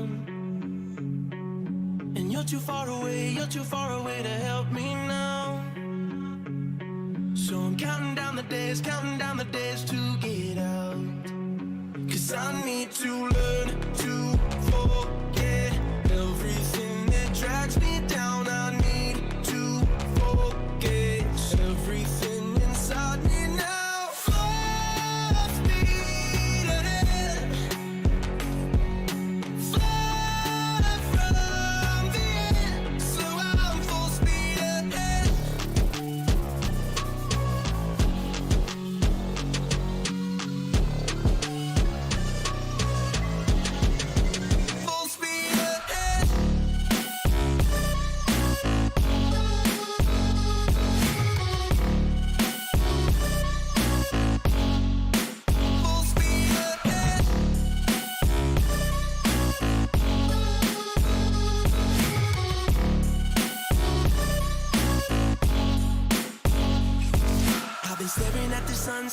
the sun in my eyes. I've been keeping on the run every night. But you're too far away to see the signs. So I'm staring at the sun till I'm dry. 'Cause I need to learn to forget everything that drags me down. I need to forget everything inside me now. Full speed ahead, far from the end. So I'm full speed ahead.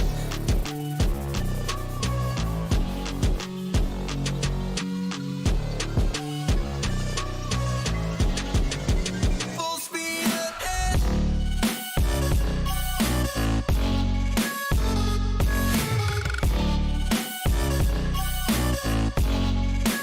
Full speed ahead.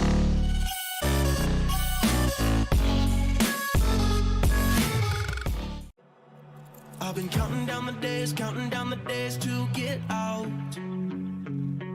I've been looking for a way from this town. And you're too far away to help me now. So I'm counting down the days to get out.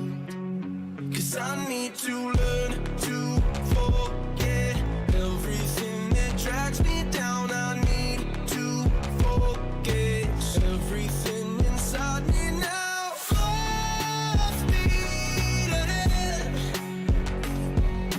far from the end. So I'm full speed ahead.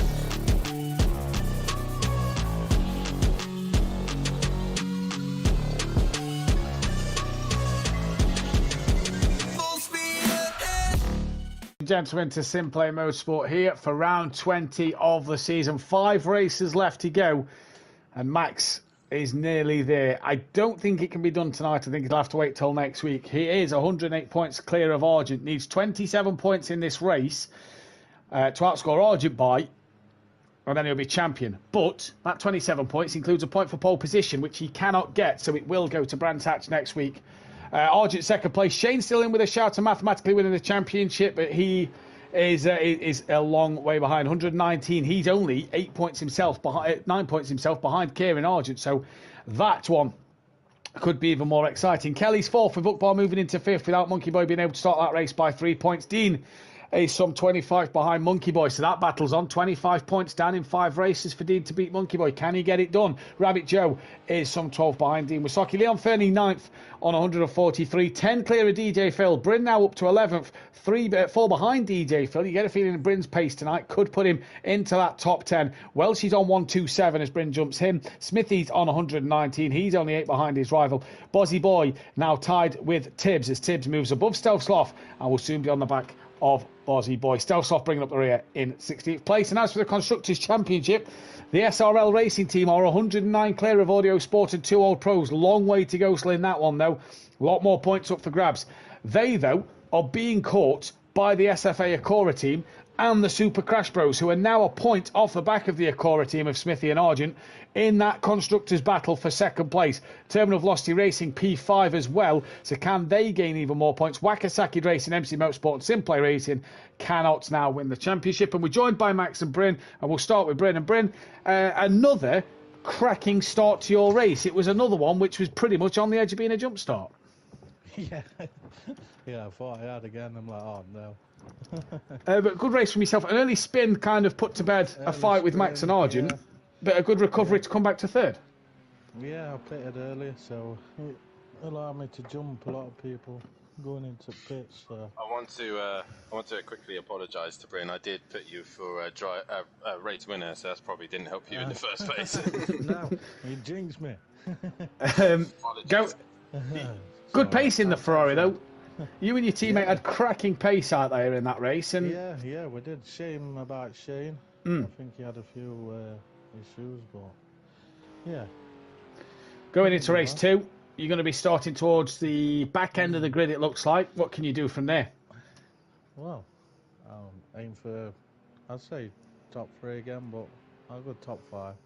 Top 5. Well, best of luck, Bryn. We can't wait to see if you can get that one done. Well done on the first race. Thank you. And we're joined as well by Max. And Max, it's pretty much 2 hands on the trophy at the moment, but it can't be quite done this week. Yeah, I just tried my best and I hope for the good results. Good race win, though. It wasn't made easy at the start by Bryn and Kieran. They give you a hard fight until you managed to get into the lead. Yeah, the first laps were a bit difficult, but when I got into the free air, it was not easy, but it was more easy than the first laps. Go on, sorry, Dan. It's one of the Porsche to get to its 50th win. Do you think that between some of the drivers in the Pro and yourself, do you reckon you could pass the Audi before the Porsche gets there? That's the question. I will do my best for it. Race 2 looks like you're starting mid-pack. What can you do from there? I'm going for the win. Well, we wish you the best of luck, buddy. Go and get them. Thanks. So Max and Brent, very pleased with their races. Max is going for the win. And Dan, the Audi, 6 wins from getting to 50, 5 wins from equaling the Porsche. I know this is one that's biting away at you because you won 2 championships in the Porsche. And you really want the Porsche to get there, but it can't seem to get over that line. I don't know what to make of it, to be honest. Obviously, both cars I've raced in, I prefer the Porsche. I enjoy driving the Porsche more, but the Audi is I kind of want to beat it now just because it's just there to be beaten, you know? It's just like when you have that carrot just dangling in front of you, you just got to have a bite at the carrot and see if you can get it. But Arjun goes at 2:02.3. We know Ugbar can beat that. And Ugbar, KLF, DJ Phil, Monkey Boy, currently the only one's out on track. On out. But no, this car could take one step closer to pole position. Ginetta not too far away from its landmark either. So it comes across the line, then goes top of the session. So Ugbar looking possibly for that pole position. How many is it on? I believe it's on 48. Sorry, the Ugbar, the Ginetta. How many poles does he need? 23. It's got. It needs 2 more for 25. So Ugbar putting that in a good position. Leon Fernie can go out in qualifying here, but isn't yet. So Leon Fernie can qualify, but hasn't gone out on track yet at this moment. I've got an interesting question. How many pole positions does the Porsche have? It's only 2 ahead of the Audi at the minute. The Porsche has 38 pole positions. The BMW 37, the Audi 36.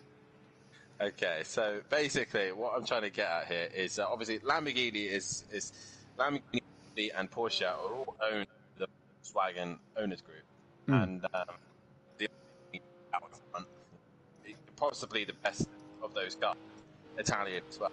The 2 cars that have a very high rivalry, the Porsche and the Audi, obviously with Le Mans, trying to be the top dog in the Volkswagen group as well. They're both battling it out for most wins.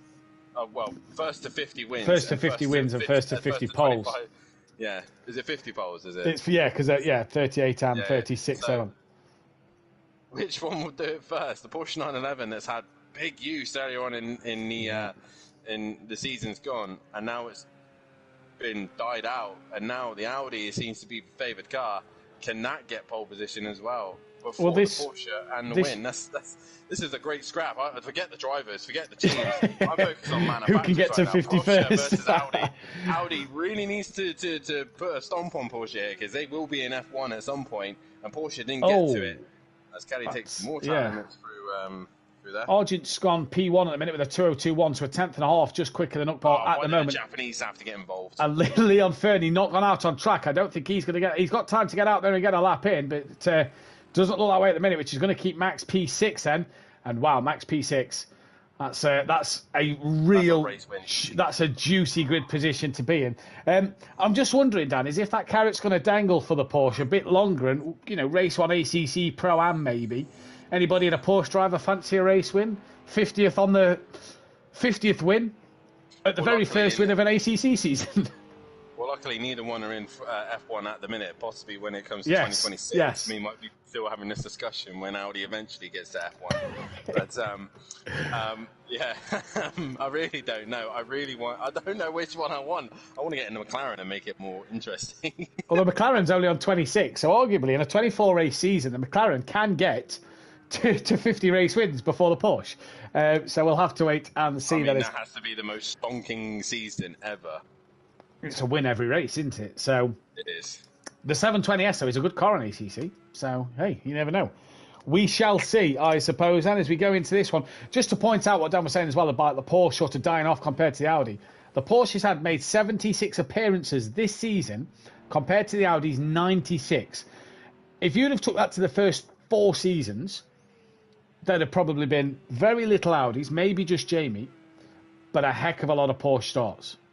I mean, I think what did Jamie run season 1? He ran Lamborghini season 1 and 2. I think went Audi season 3 with Liam.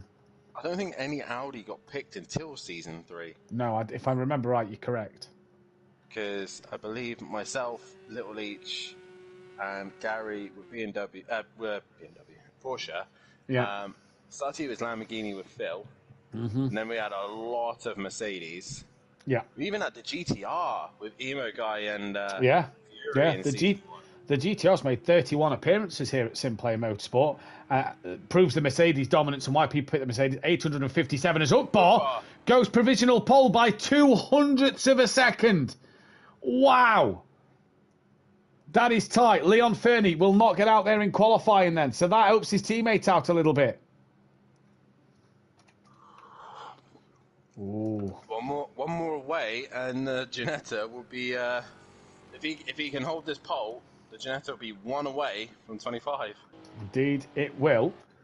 And 1 away from 25 is a massive. I say a massive achievement. To say this is the last time we'll see the Ginetta racing, it will be an achievement nonetheless. Kelly to the line. He improves by half a second. Goes ahead of DJ Phil. But it's all about this man Welshie. Can he get a lap time in? And Argy Bargy at the minute. Monkey Boy to the line. He's going to get a lap here, but it's not faster than DJ Phil. Monkey Boy really he's done. struggling here. Yeah, he's done. Monkey Boy's done. So Welshie has the chance to beat Monkey Boy here then. Ukbar Dan, purple sector 1. Argent first to finish his lap. Needs a absolutely stonking final sector because Ukbar was 9/10 of a second quicker through the first. 9/10. 9/10 quicker through sector 1 Ukbar was. He lost a 10th in sector 2 did Ukbar. Even DJ Phil was quicker than Argent in sector 1 by 7/10 of a second. Where's the Ginetta? Suddenly lit up. Argent to the line. No improvement. No He's improvement. in trouble here. He is in trouble. He's in a lot of trouble then. Ukbar will be the next to cross the line. Is this going to be in the 201s? I reckon so, you know. Here he comes. He's just got to get club right. And then once he's got club right, he's to the line. Ukbar in the Ginetta. What can he do? And it is a fastest lap. He improves just by a bit. We've lost Leon Fernie. He has got time to get back in briefly at the end of this qualifying session while we wait for Welshie is the next man to cross the line. Where will Welshie go on the grid? Kelly and Phil are still on a lap. Welshie coming to the line now. This will promote Dean to 13th, not 14th. Here comes Welshie. Can he get in front to Monkey Boy? That's the question. Welshie to the line now. Crosses it. I always go early. And goes P6. DJ Phil now was a 10th down in sector 2. I think he's going to go further down as well as KLF has lost time also. He's back into the pits. So KLF will start 3rd. DJ Phil, I think, will start alongside with him. As towards the line comes DJ Phil. Will he improve? No, I don't think so. No, he stays P4. So Kelly will start 3rd. DJ Phil will start P4. Good luck for him. But 1 pole position for the Ginetta, and it gets to its 25th. And I have to say there, Argent could have maybe pulled a point back on Max, but he doesn't. So front row, Argent, Ugbars. Row 2, Kelly, DJ Phil. Row 3, Monkey Boy, Welshie. Row 4, Max and Shane. Row 5, Exit Tibbs and Smithy. Row 6, Bryn and Rabbit Joe. Row 7 on his own, Dean Wasocki, after we have lost Leon Fernie from this race. He did make his 50th in race 1, and we will not see him for race 2. Biggs was Audi season 1, Jamie said in the chat. Afternoon, good evening to Tracy as well. Can we? Yep. That's the challenge, I think. Can we remember what everybody drove in season 1? Oh, I've got it. I can tell you now off the bat. No, what? Without looking at your sheet? Yeah, without looking at my sheet, yeah. Oh, You tell me a driver, and I'll tell you what they drove.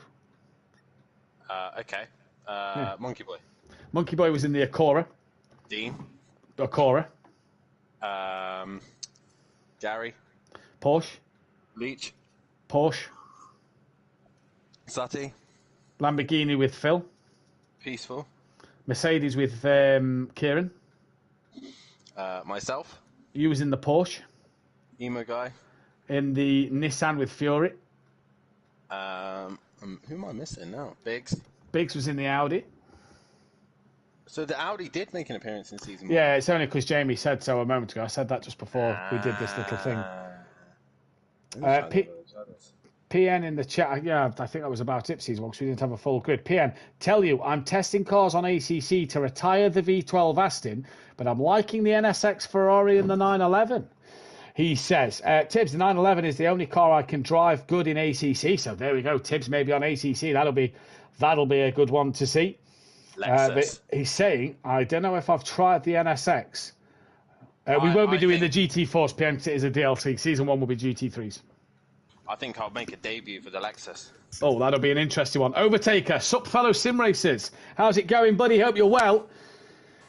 Round 20 of 24, 5 races to go. We are green and go here, and who gets the best start? It looks like Welshie from a little further back, but got a wiggle and tucks back in. Kelly as well from row 2, gets himself ahead of Ugbar and Arjun as they head into turn 1. It's KLF who gets a demon start and leads already. Wow, that was Max Mulder's Audi going very wide. He's going to have to yield off that and tuck back in at the back of the pack, you'd imagine there, as he comes back in down in 11th place. So yes, he has done indeed then. Car's gone round, he's gone round. I think it's all sorts of chaos. Shane, Monkey Boy, big damage to them too. I think was Welshie involved. I'm not sure. Dean's now up to 9th. And Max has managed to get away with all that one. Was it possibly due to Max rejoin? I don't know. Possibly not. But it is KLF who leads the way. And there's 2 spinners. Yeah, that is, I believe, Dean Wasocki and Welshie who's had a spin, is it? Yes, it is then. So them two have had a spin like they did in race 1, and to the back of the pack they go once again. They've got work to do. Tibbs is up to 5th, ahead of Bryn and Max, but it's DJ Phil with Argent and Ukbar in front. He did have a big start there. Kelly jump start, says Jamie. Is that true? Or is that just a question you are asking? We don't know, unless someone is streaming. I don't think anyone's streaming on this one. But like I said, drivers put the driver stream in. But Kelly has been wanting to try and nail these race starts as best he can so he can get the advantage. Has he gone again a little bit too soon? Has he been trying too hard with these race starts? Has he indeed? Then he struggled in race 1 with the track of Silverstone, just doesn't seem to be getting to grips with it. And now in race 2, can he get it done again here? Has he jumped the start or has he not? Tibbs pulls out now. We're looking for that Porsche 50th race win. Tibbs side by side with DJ Phil. Argent's got past Ukbar on this lap, and Jamie's asking the question, and Tibbs gets past Phil. Job done. Bryn's now up into 3rd. What's happened to Ukbar and DJ Phil? Where have they just disappeared to? They've both gone wide. Whereas Kelly, he's still out on track, so he hasn't got a drive-through as of yet. But Bryn's got the job done on Tibbs. But there's Max as well. Max is going around the outside of Club. He's not going to get the job done there, especially not on the Porsche. So good start from Bryn. Once again, what's happened to Argent? What has happened to Argent? The same place as race 1, Dan. Owen rejoining, he span around again. And that is Ukbar, who's had another mistake. And then, did them two come together? Smithy and Shane in the pits. They are both in the pits. Kelly has had a breakthrough start there. He's pulled away. If he'd had the drive-through, I think he would have served it straight away. But now Bryn is going to try and hold up Tibbs and Max. And both these two were at the top 2. All 3 of these guys were your podium runners. And they've only got 1 car to pass now, KLF. So brilliant start from these 3 to put themselves back up the back. Indeed it is then, and they come down the Wellington straight. Shane's already out the pit. Smithy still in. A look at DJ Phil defending from Rabbit Joe. And Dean and Welshie was... twice there. I think Phil moved twice. I saw Joe move once, and then Phil moved again. So I think Phil has moved a little bit one too many times there. Just jotting that one down. as he heads towards Brooklands, but right now it's Max Mulder, Tibbs, all trying to find a way past on Bryn, who are all slowly catching KLF. Yeah, they are slowly catching KLF. Beastie Gaming in the chat saying, let's go Tibbs. As I do believe if Kelly got a drive-through, he would have pitted. But here's Dean, who had a spin race in lap 1. He's ahead of Argent, and Argent's night has gone from bad to worse, Dan. It has just gone from bad to worse. I think sometimes he's his worst own enemy at times. He just makes the silly errors that he does not need to be making. Right now, though, Kelly just seems to struggle through Cops all the way down to Stowe. This is where he seems to be at his slowest, and these guys just creeping on him right now. Yeah, Bryn's just gapping Tibbs a little bit on that last lap, and here comes Joe in towards Stowe corner then. And he's just patiently waiting to make a move on DJ Phillips. Max Mulder now looking up the inside at Club, but he's going to be on the outside for the second part of the corner. And Tibbs knows where to park the car, knows where to let Tibbs have the time and the place. And Max Mulder has to once again just tuck in behind exit Tibbs. He now pulls out to have a look on Tibbs in towards Abbey and can't get that move done. Tibbs just got enough pace in that Porsche at the minute. Oh, he's had a wiggle though. He had a slight wiggle going into Abbey, and Max was just not able to deliver it there, but he heads towards Village. He's down the inside, and he gets the job done by the looks of things as I change camera at the worst time. And Max there. Oh, he has a wiggle. Yeah, Max, a there. Big wiggle, and that invites Tibbs back up the inside through the loop and onto Aintree corner they come, down the Welly straight. I think Tibbs has just got the front right on the back bumper of Max, and I think they are just side by side. No, they are well side by side. Bryn just slowly pulling away from these two. Tibbs back up the inside at Brooklands, and that is thank you Rudolph for the carrots as he moves up in the inside at Brooklands. Dan, told you I'd get it in. Yes. Is that what you were waiting for? Yes. Thank Rudolph for the carrots, Dan. Yes, it's in there. But while these two are too busy racing with one another, and let me say they're having a fantastic fight right now. This is allowing KLF and Bryn to pull away. Bryn has caught Kelly quick. Meanwhile, Rabbit Joe is still stuck behind DJ Phil behind them. As Max has got to run. Max has got to run then down towards Maggots and Beckett's. He's going to be on the outside for the first part. Will he give Tibbs the space? No. Great move, Max, and manages to get it stopped on the track just as they come through Brooklands. It's gone a little wide. Does that invite Max to have a look? No, it doesn't. He's a bit wide again, though, into Chapel. That would have given Tibbs a better run out the corner, but Max now up into P3. And Kelly's trying to break the toe. He moves to the inside, but he probably puts himself off. But either way, the pit window will open on the end of lap 4, and Welshie's in the pits for some time. I think he's got major damage. Yeah, I think there. him and Shane, I think, had big damage. I wonder if it was Smithy, the other car that was involved, because them three are the three that came in early after that lap 1 incident. Tibbs getting close to the back of Max again, under braking. And Bryn now getting right on the back of KLF here. Bryn will want to get past Kelly as quick as he can to start pulling away before Max gets on the back. Yeah, he does. Peaceful Explosion was saying that KLF, one of the hardest men to pass. We've not seen Mike in the chat tonight, to be fair. Kelly, though, one of the hardest men to pass on track, Mike Mathew said, as Kelly goes defensive towards Village. Yeah, I'm there. I'm with you. I'm with you. Oh, hello! What a move! A little lunge up the inside. Such the apex and be proud of that one. He caught KLF napping there, caught him off guard there, and Max now has a run on Kelly as well as they head towards Brooklands once again, and Kelly looks a little bit offline so that he can't defend, and Max is going to send it as well into Brooklands. He has, and did he tap the back of Bryn there? I think he might have had a wiggle and Bryn comes off worse, and exit Tibbs is coming through. Tibbs back through on Max, and he taps Kelly, and Kelly's round, and it's all a bit pro-am from these four. It was a little bit exit Tibbs down the inside, and I don't think Kelly was expecting him to still be there. Rabbit Joe's gone through as he's past DJ Phil now, and Kelly was leading this race, and he's now dropped down to P5. Exit Tibbs gives him a little tap in the middle of Luffield, and around he goes. What lap are we on? We're on lap 4. Sorry, Dan, I'm just jotting these down. There we go, just jotted them two down then. So it's Tibbs from Max, from Bryn, from Joe, from Kelly now. Kelly doing a stellar defensive job. Bryn really got one sent up the inside of Kelly. That kind of started a chain of events. Well, one thing I do have to mention, Matt, remember earlier on, Shane had major damage. Caught a first lap incident on his own, 2032. Argent 2034.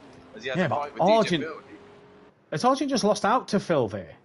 No, he's trying to pass Phil. We go Right. back to the leaders because Max is like he was close. But keep an eye on Shane, 2032. Bryn pitted early in the first race. He's done the same thing now. He's got his pit stop out of the way. Tibbs a wiggle on the curb, and that invites Max through. He doesn't need a second invitation. Job done. We're thanking Rudolph for some more carrots, I do believe. We've got a lot of cars in the pits. KLF's in. I believe also... Oh no, we don't have a lot of cars in. It's just Bryn and KLF. Both of them going to look like a load of cars are coming into the pits. But it is now Max Mulder taking back the race lead. But I still think we need to keep an eye on the likes of Arjun and Shane in the background. So Arjun's already gone through. Well, Argent's not pitted yet, so he's still got to pit. Whereas Shane had that big incident, you remember, at the start with Welshie. And that then could put Shane back into some places here. Bryn's out the pits behind in P7, behind DJ Phil and RG Bargy. There he is rejoining the circuit. Kelly comes out just behind Shane, so Shane jumps Kelly. Yeah, so Shane is one to keep an eye on. He did have a little bit of movement, I think, at the end of the lap. Max is not pulling away from Exit Tibbs. Exit Tibbs is sticking with him. Oh, no! Oh, big shunt! Just touches the curb and a big hit into the wall. Welshie will unlap himself, I do believe that was. There's Rabbit Joe who goes through. There's Ukbar that goes through. And Dean Wasocki is just a bit behind you. Imagine Tibbs is going to be in the pits. There's Dean and Argy Bargy then. But that helps Bryn out for a P2 in this race. And does that give Max another race win? I don't think it's still going to be that easy. I think Arjun, he did pit, I think, earlier on. No, it was Smithy in. Sorry. So it was Smithy. Shane is the one to keep an eye on then with clear air as Exit Tibbs is just trying to stay well out of the way. With damage to the front of this car. He's really struggling. He's really struggling there. He was well offline, staying out of the way. Really, really struggling is Tibbs. But he'll score some points. He'll move out of Bozzy Boy in the standings. So top 14 at the minute. Can he gain on Smithy in this race? That's the question. Can he gain points over Smithy? Where's Monkey Boy in this race? He's 11th, Dan. Yeah, he's not having a good one, but I think he was involved with those... Oh, he's had a moment. Yeah, he's had a moment. Has he got damage at the front of that car? Yes. Yeah, it's got a little bit of damage. So, the Porsche was meant to be the strongest car around here, and it's turning out not to be. Well, Welshie's back in the pits. Max last lap, 2:02.2. Yeah, rapid. I think that's the record now. I believe that's the race record. I'll tell you now. What's the driver? Who have we lost? Someone's Tibbs. sped in the pit lane. We've lost Tibbs. Tibbs. He's been disqualified. I wonder if he's touched the grass, Dan, struggling to turn. I wonder if he's touched the grass and span and gone in backwards, Dan. Yeah, possibly so. So we've lost Tibbs, disqualified from this race, and no points for him in this one, but it will go down as a race stall. That's a shame for Tibbs. He was going so well. Monkey Boy, though, in the pits at the end of lap 5. His night's going for back to us. He's only 25 points clear of Dean in this Drivers' Championship at the moment, and Dean currently running up in P4. Well, she's back in the pits as well. So these guys at the minute, Shane and KLF, are the ones to keep an eye on. They're the ones that pitted early on in this race.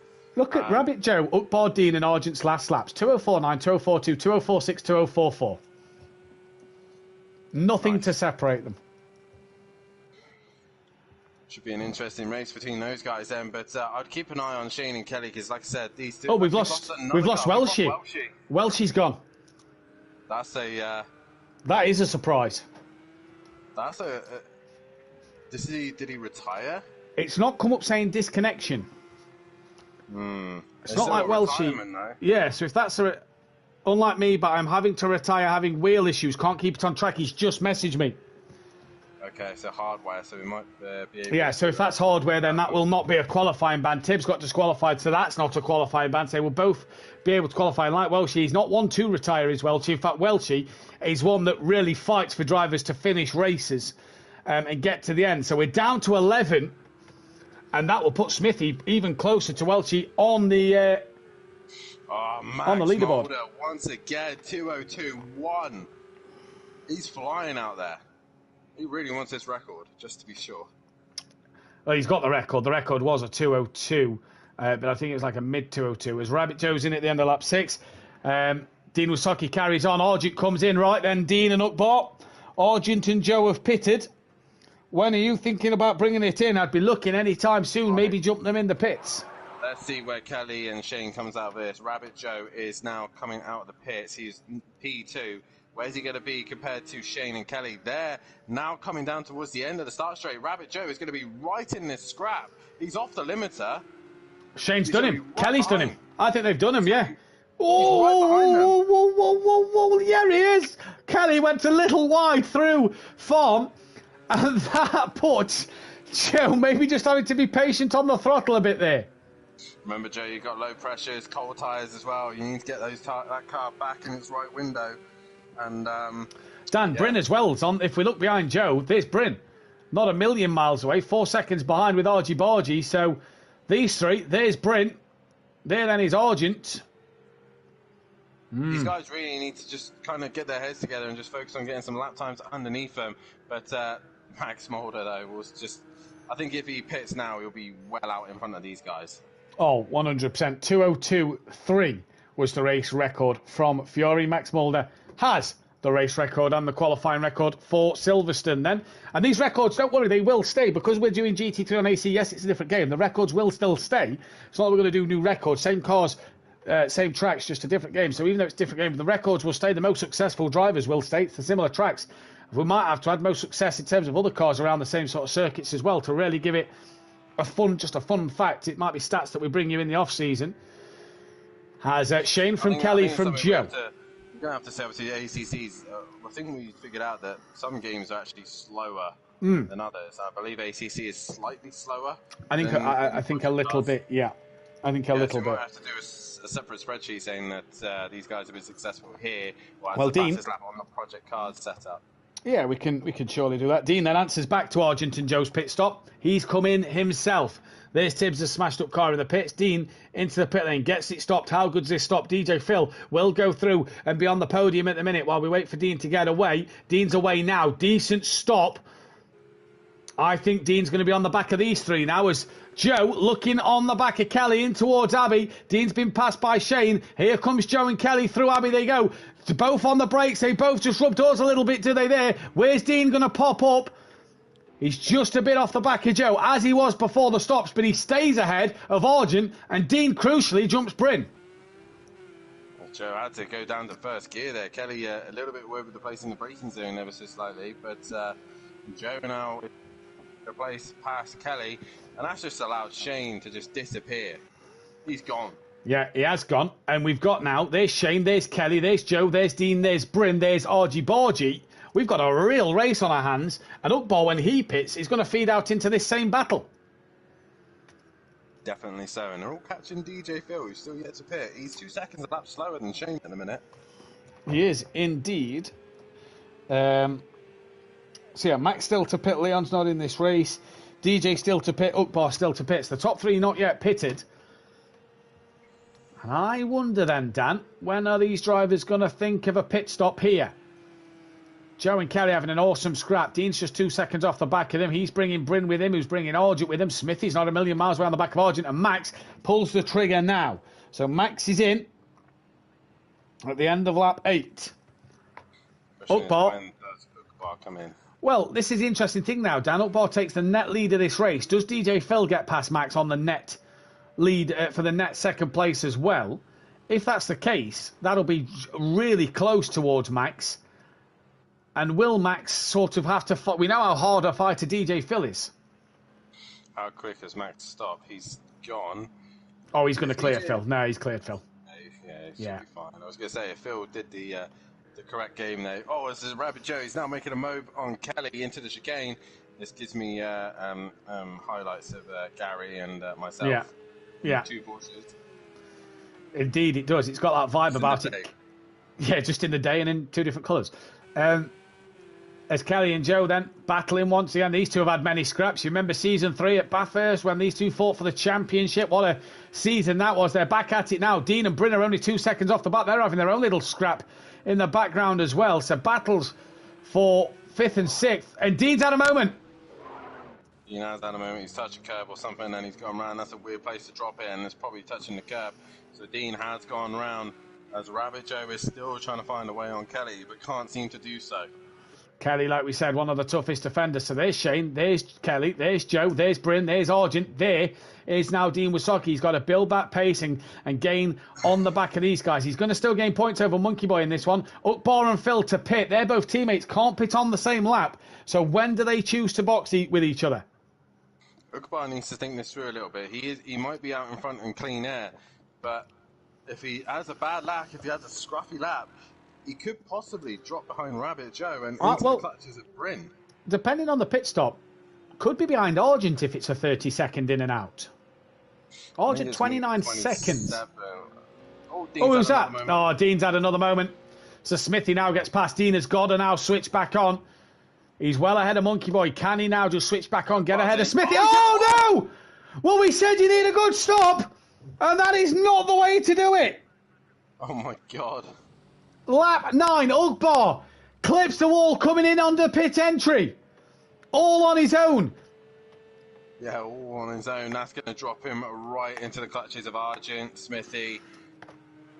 It's not good for him there. He's going to be around, he's going to be around the Smithy-Dean battle, I reckon. Smithy 11 seconds behind Argent, so I reckon that's going to come out Smithy-Dean sort of territory. That's repairing the damage. And here come, look, the long gaggle of cars. Oh, it wasn't too bad, so we will just drop behind Argent, I reckon. Yeah, Dean and Smithy coming through Stone now. There's Bryn, there's Argent exiting the final corner. So Rabbit Joe's through. Bryn's going to come through now, and there's Argent. Last lap, fastest. Oh no, Argent was fastest last lap, but Kelly is now in the 203s. Just ahead of Argent. So good stop. Good stop. Not as much damage as we may have thought there then, Dan. No, possibly not. I know for a fact that... Oh, he's had a wiggle. Yeah. Cold tyres coming out the pit lane, that. Yeah, definitely so. Especially in these cooler conditions at night as well. Late into the night as well, so it will be even cooler. Hello, Argy Bargy. Sorry, Dan. Yeah. Bryn's not had the best of laps either. He's fallen into the clutches of Argent here. Yeah, I think... what Overtake used to tell me is that to try and help him get a quicker stop, if he knew he didn't have the engine damage, just give the wall a little graze so he give himself a little bit of damage. Do you think Ukbar attempted something similar to that and it's gone horribly wrong, or was that genuinely a mistake? I think that was genuinely a mistake, but I purely think he's lost more time there and would have... If he doesn't graze the wall and has a normal stop, he comes out in the middle of this fight. Joe's lost time to Kelly, so Joe must have made a mistake somewhere. He would have come out in the middle of this fight, I think, of Joe and Kelly, Ukbar, if he didn't have that spin and graze the wall. Think how much time he lost. I think it was a mistake. Dean's lost another 6 seconds to Smithy here, so Dean, again, having another problem. This man is the only man left to pit then in this race. Yeah, last man to pit, and what's he going to do? He's in a situation where he's being hunted down by cars. Is he going to try and help his teammate, or is he just going to get out of the way? He's getting out the way. So DJ Phil's going to come in the pits then, and it is going to be Shane who's going to take that second place, and Rabbit Joe's going to be, KLF's going to be on the podium with him. The question is, can Rabbit Joe get closer to KLF? Will Bryn catch down Rabbit Joe? Will Argent catch Bryn? Will Ukbar catch Argent? And then Smithy's about 11 seconds behind, so I don't think he's going to get much more in this one then. Max out front though, 203.2s. He is just flying. Kelly, a 203.7 again for Kelly. So good pace from KLF. Now then, Smithy's coming through club, as is Dean Wysocki. 60 kilometres an hour for DJ Phil. Smithy will fly past Will Dean. Possibly so. I don't know. Dean might be a little bit too far behind. DJ Phil is at the bottom of the exit. He's off the limiter. There is Dean. There is Phil. Come on for Tony. For Fury's granddad. Let's see the magic moment. The magic movie moment. The magic movie moment. Oh, Dean just a little wide there.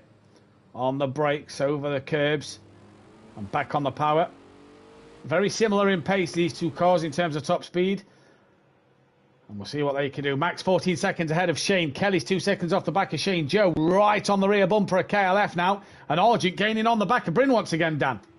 I think that stayed the same as Ukbar, who dropped off the pace a little bit. Meanwhile, we go back to the most interesting bit. Dean and DJ Phil, as DJ Phil runs a little bit wide through a Luffield. We go through Woodstock, but I think Bill might just hang on to that for a minute. Rabbit Joe's as close as he's ever been to KLF here. Gets a good run onto the hanger straight and down towards Stowe. Kelly commits that right-hand side. Joe's going to have to go the outside around it. And it's not necessarily the worst thing. Kelly allowed to come back across in the braking zone there. That's what Kelly does. Joe wasn't alongside him, so he's free to do that. Stays within the track limits. And down towards Club Corner through Vale. There you go. Shane's just in the foreground, so not a million miles away is Shane at the minute, but Rabbit Joe and Kelly having a titanic battle. Yeah, definitely so. I don't know if Joe might still be in the party with Kelly, so he might be communicating with him possibly. So it could be an interesting fight between these two. Argent's lost pace to Bryn ever so slightly. Bryn's now extended that gap. It's Argent not the best of that. Bryn 2:04.4, 2:03.8, but he's somehow lost time. That's an interesting one. Oh, it's Joe very late on the brakes into Village. Very late indeed, and manages to not put it into the back of Kelly's Porsche there. Kelly gets a better, he's got a better exit here though. Look, Dan, he's just gapped Joe a little bit by Joe going that bit deeper. He's just managed to extend that gap. Argent, Ukbal, Bryn, they're all quite spaced out still, and DJ Phil's actually gapped Dean a little bit. Oh, sliding. I think just struggling ever so slightly with grip at the minute, especially after he pitted. Don't know if he's done a tyre change or maybe his pressure has just gone a little bit weird at the minute. The man who's currently way out in front is Max Mulder with a comfortable gap, and that's possibly going to give the Audi another win and possibly closer to the Porsche once again. Yeah, 4 wins behind the Porsche, 5 wins from beating the Porsche. And it's no funny. Porsche Pro to fight back. It's funny Shane's that had this. a moment. Shane, he has had a moment. Kelly's right on the back of him as we've lost an orthodubs from the session. What a retirement that is for Dan, and that'll go down. That's qualifying ban for tomorrow night. Yes, get him. You would love that, wouldn't you? Yeah, I really would. Yeah, You've seen my lap time as well. Yeah, I mean we're all pretty much close together. I've not done a quali run yet, so I'm not too sure.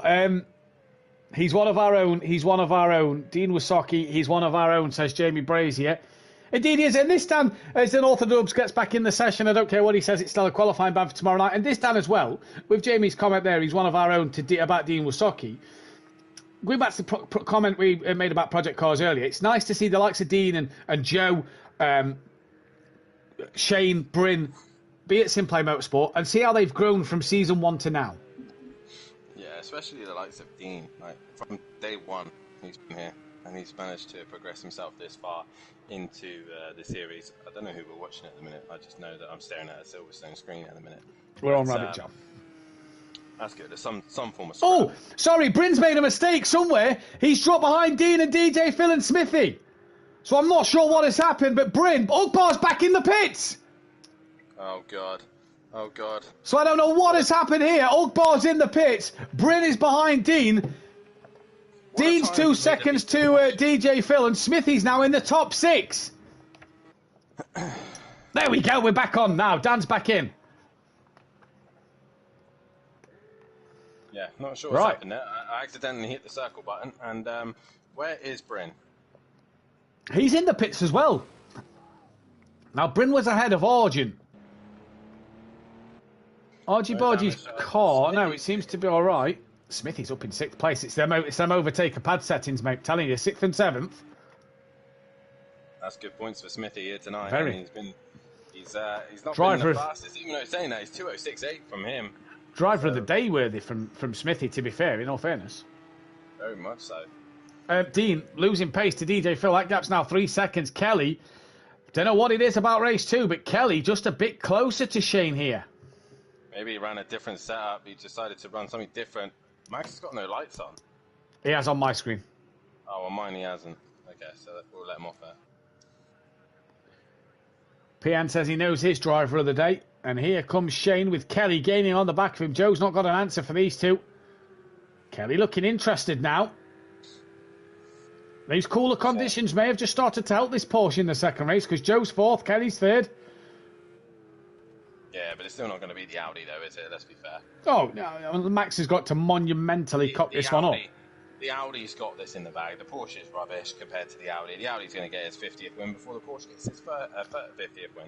Mate, at this rate, just looking at the car stats, Bentley will be a popular choice, I reckon, on ACC. That's got 5 race wins. I reckon that could get to its 50th before the Porsche at the moment.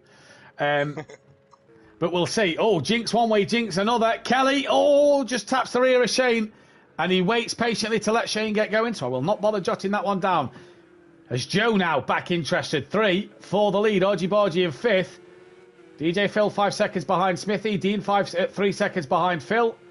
Just and Monkey Boy 12 seconds behind Upbar. Like Kelly understeered into Shane there. Yeah. He looked like for a move, but he just moved so much before we got to the braking zone.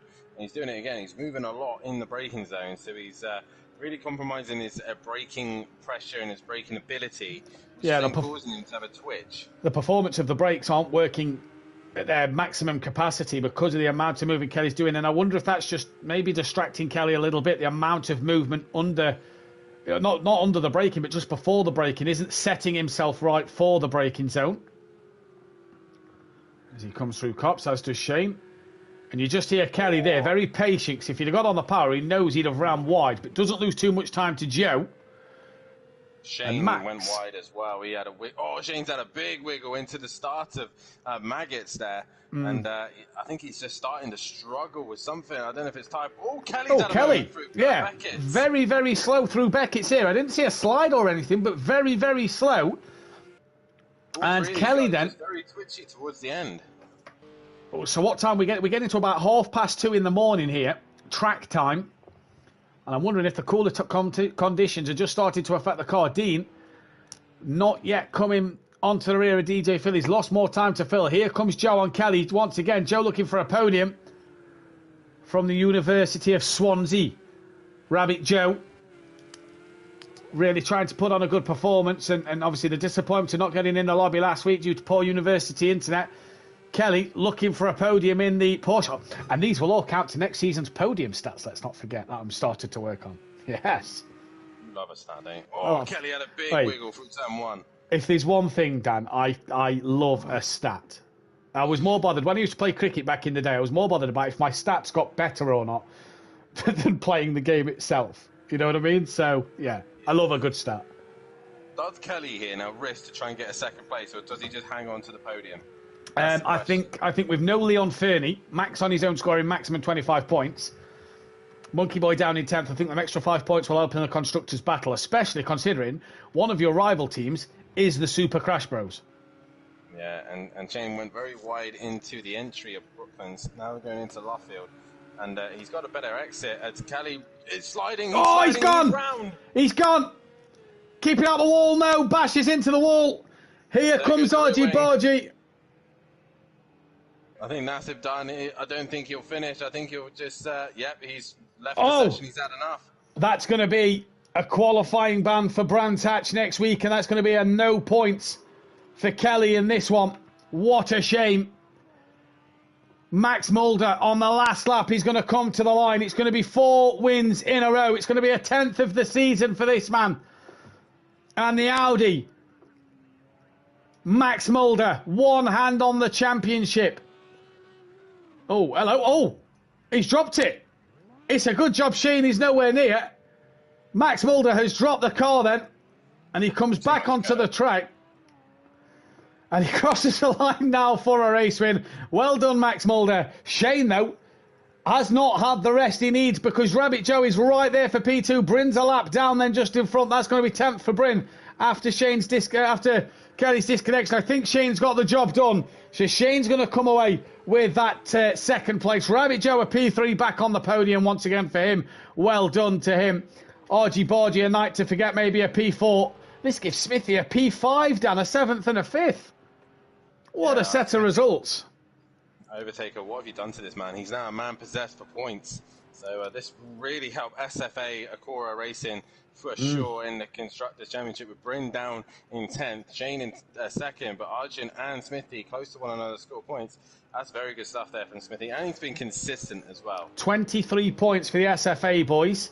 21 for the Super Crash Bros, so that'll help them out. They'll both pull though over Monkey Boy, who's down in 9th with Kelly not finishing this race. DJ Phil comes across the line for a solid P6. Dean Wasocki, maybe a race 2 to forget, down in 7th place. It's points nonetheless as well. Ukbar is 8th. What a disastrous night he has had. And then Monkey Boy down in 9th place at the moment. We know who's got the fastest lap already. It's this man here. This man, once again, in the Audi, makes it, race win number... I think it's number 10 of this. Race win number 40. I'll tell you in a minute. Hang on, I'm just doing the tables. Either way, the Porsche's been hunted down by the other Volkswagen Group car, and it's the Audi that's hunting him down. And with no Porsche to try and defend in the Pro, it looks like the Audi might be coming after the Pro for race wins. As we go to Brands Hatch, that'll be the next round of the championship. And by race win number 45. 45, 5 more, and the Audi can pass the Porsche. We go to Brands Hatch, and we still got Silverstone for the pros tomorrow night with the likes of Big Boy Brazier, D Biggs, Little Leach, and myself in the Audi. No one to defend in the Porsche. I think this is going to be the fight to the end of the season. Audi versus Porsche. I have to agree with you then. So, Max Mulder, he's just joined us in the chat. I said it's probably going to go to next week. Max Mulder is your Pro-Am champion. He's won it here. He's outscored Kieran by 13 points. It doesn't matter what Kieran does now. There is not enough points gap. So Max Mulder is your Season 7 and your final Pro-Am champion on Project Cars. Max Mulder has done it here tonight. He is your champion. Argent second place is only 4 points clear of Shane. Shane on a right battle now for that second place. Ukbar moves into fourth ahead of Kelly by 5, ahead of Monkey Boy by 5 points. Kelly down to sixth. Dean Wasocki now is only 19 points behind KLF 900. So Dean, all of a sudden, possibly looking at a P4 in the championship. Rabbit Joe moves into P8. He's not a million miles away. Leon Fernie down in ninth with DJ Phil. They're tied 10th. Bryn just behind them. Well, not the race for Bryn. Keeps him 11th. 5 points clear of Smithy, who goes out of Wochi. Bozzy Boy 14th, tied with Tibbs in 15th. Stealth Sloth 16th place. SRL Racing Team are on 512 points. 128 clear of Audio Sport and 2 Pros. Super Crash Bros, though, by a point, go above the SFA Acora Racing Team in third place. SFA Acora down in fourth. Terminal Velocity Racing can still win it, but have dropped massive points tonight to these other two, and that puts them on the back foot. Wakasaki 6th, MC Motorsport 7th. No points from this one, allowing Simplay Racing to get back in it. And do we have Rabbit Joe in here? Yes, we have Rabbit Joe. We have the Rabbit. Right then, Rabbit, talk us through that one, because that will look like an epic fight with Kelly after Kelly made his pit stop. Yeah, I mean, the car was feeling nice around here, but not extremely fast, and I had a really bad pit stop. I thought I would do the little trick of engine damage, but that went slower than an actual plain pit stop. So I came out next to Kelly, and I just pushed it till the end, kept Kelly on his toes. He did a really good job, but he just lost it on the final lap, and I knew from then it was on me to just take it home for P3. And I have to apologise in the chat. I read out Joe and Shane's points, Joe and Bryn's points, which was 21. Shane actually gets 20 for second, so 26 points. That's why Super Crash Bros gain over the Accord Racing. You was catching Shane towards the end there as well. Did you think maybe at one point on that last lap I could get Shane here and be second place? Part of me was thinking that Kelly and Shane were racing quite closely, and if they made contact, I could squeeze past them both, but didn't quite work that way to get past them both. But it helped me get close enough to put some pressure on Kelly's back, and helped me get to P3. And Joe, season 3, many moons ago, you won the Pro Championship in a bit more dramatic fashion, but just a word for Max tonight. He's won the championship in this race. You've won it yourself. I've won Pro-Am myself. We both know that feeling of winning Pro-Am. Just tell us what Max might be feeling right now. Tell us how he's going to be feeling winning the championship, especially so early on. I'm sure Max is speechless and shocked, but he fully deserves it. He's been that top racer every week. He's shown pace, and he's a great racer. So, well done, Max. Well done, Joe. We go to Brands Hatch next week, possibly, depending on your internet. We know you struggle with public lobbies. could be your last race of the season at Brands Hatch, with Daytona being a normal public lobby server. What can you do there if it is your last one? What can you do there? Honestly, I hate Brands Hatch with a passion on any racing game. I just hate it, and I would not want it to be my last race. Well, no, considering you picked Daytona. Yeah, Daytona's my favourite track. It's really disappointing that classic uni Wi-Fi is going to probably ruin that for me. Maybe we'll come into luck. Who knows? Yeah. But yeah, no, I'll just hope for the best, drive the car around there, and see where that gets me. Well, Joe, congratulations on the podium tonight. We'll see you next week at Brands Hatch. Thank you. And we move to Shane and Dan, a man that we tipped last season of doing great things this year. He's looking at P2 in the Drivers' Championship. Shane, that's a great race from yourself tonight. Nearly a double podium. Race 1 didn't go the way you wanted it to.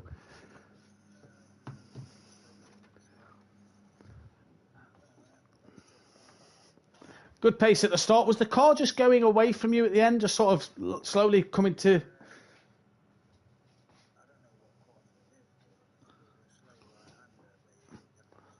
Yeah, yeah.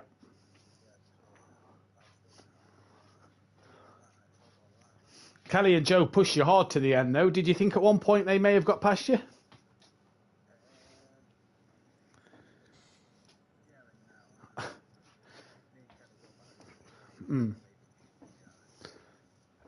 Third in the championship. You're on the back of Kieran for second place. That's fantastic in only what is your first full season.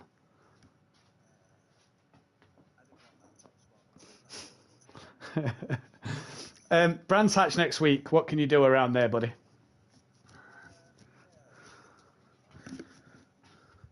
Well, best of luck next week, Shane. We'll let you get back to it. And we move then to your current, or your new, Pro-Am champion. He's taken the crown away from Little Each. He is the Pro-Am champion. Max Mulder, congratulations.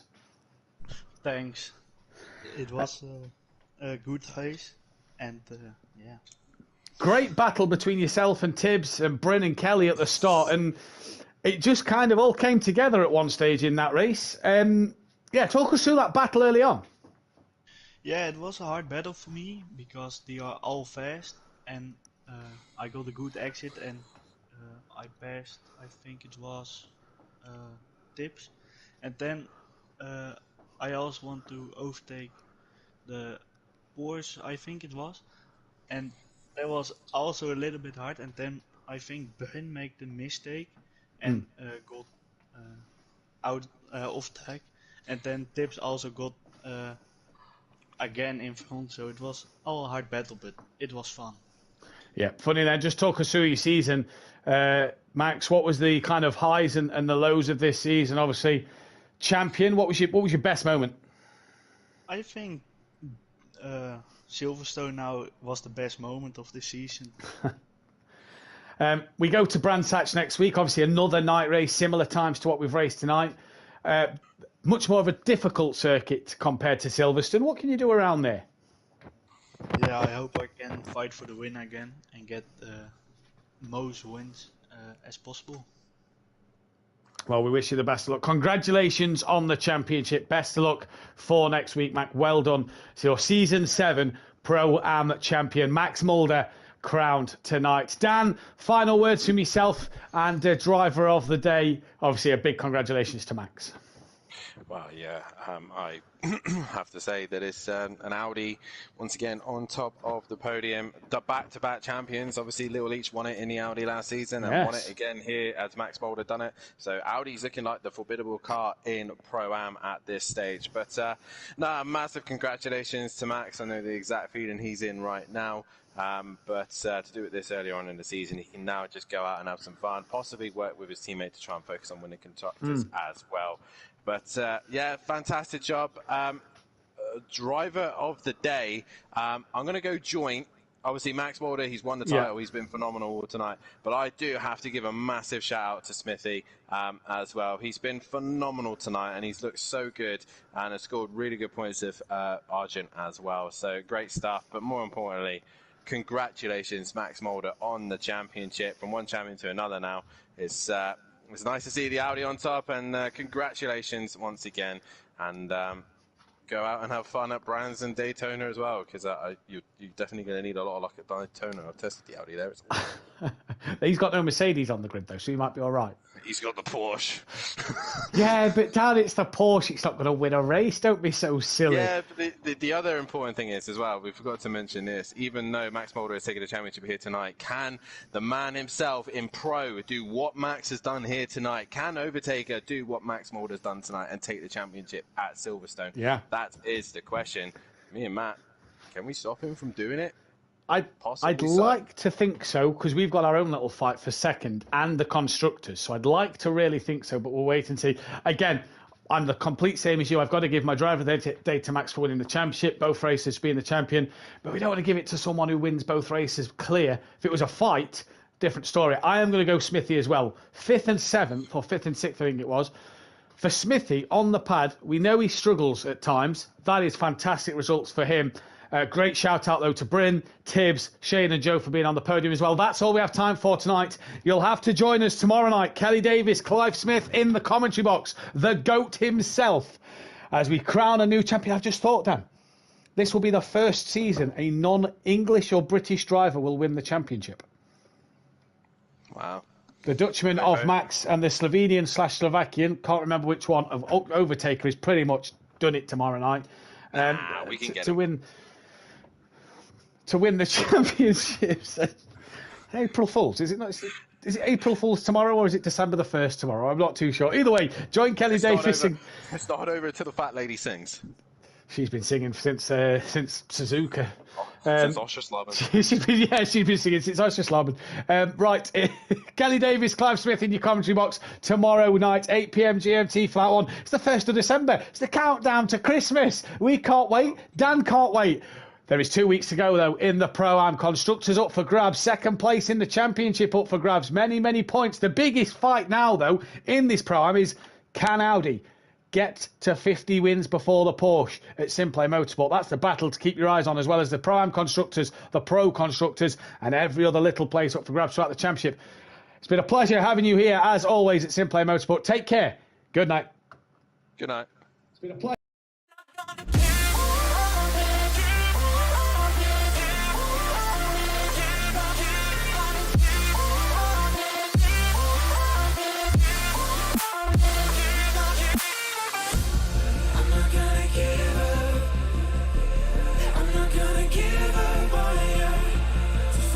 Between us, yeah, I'm gonna be there.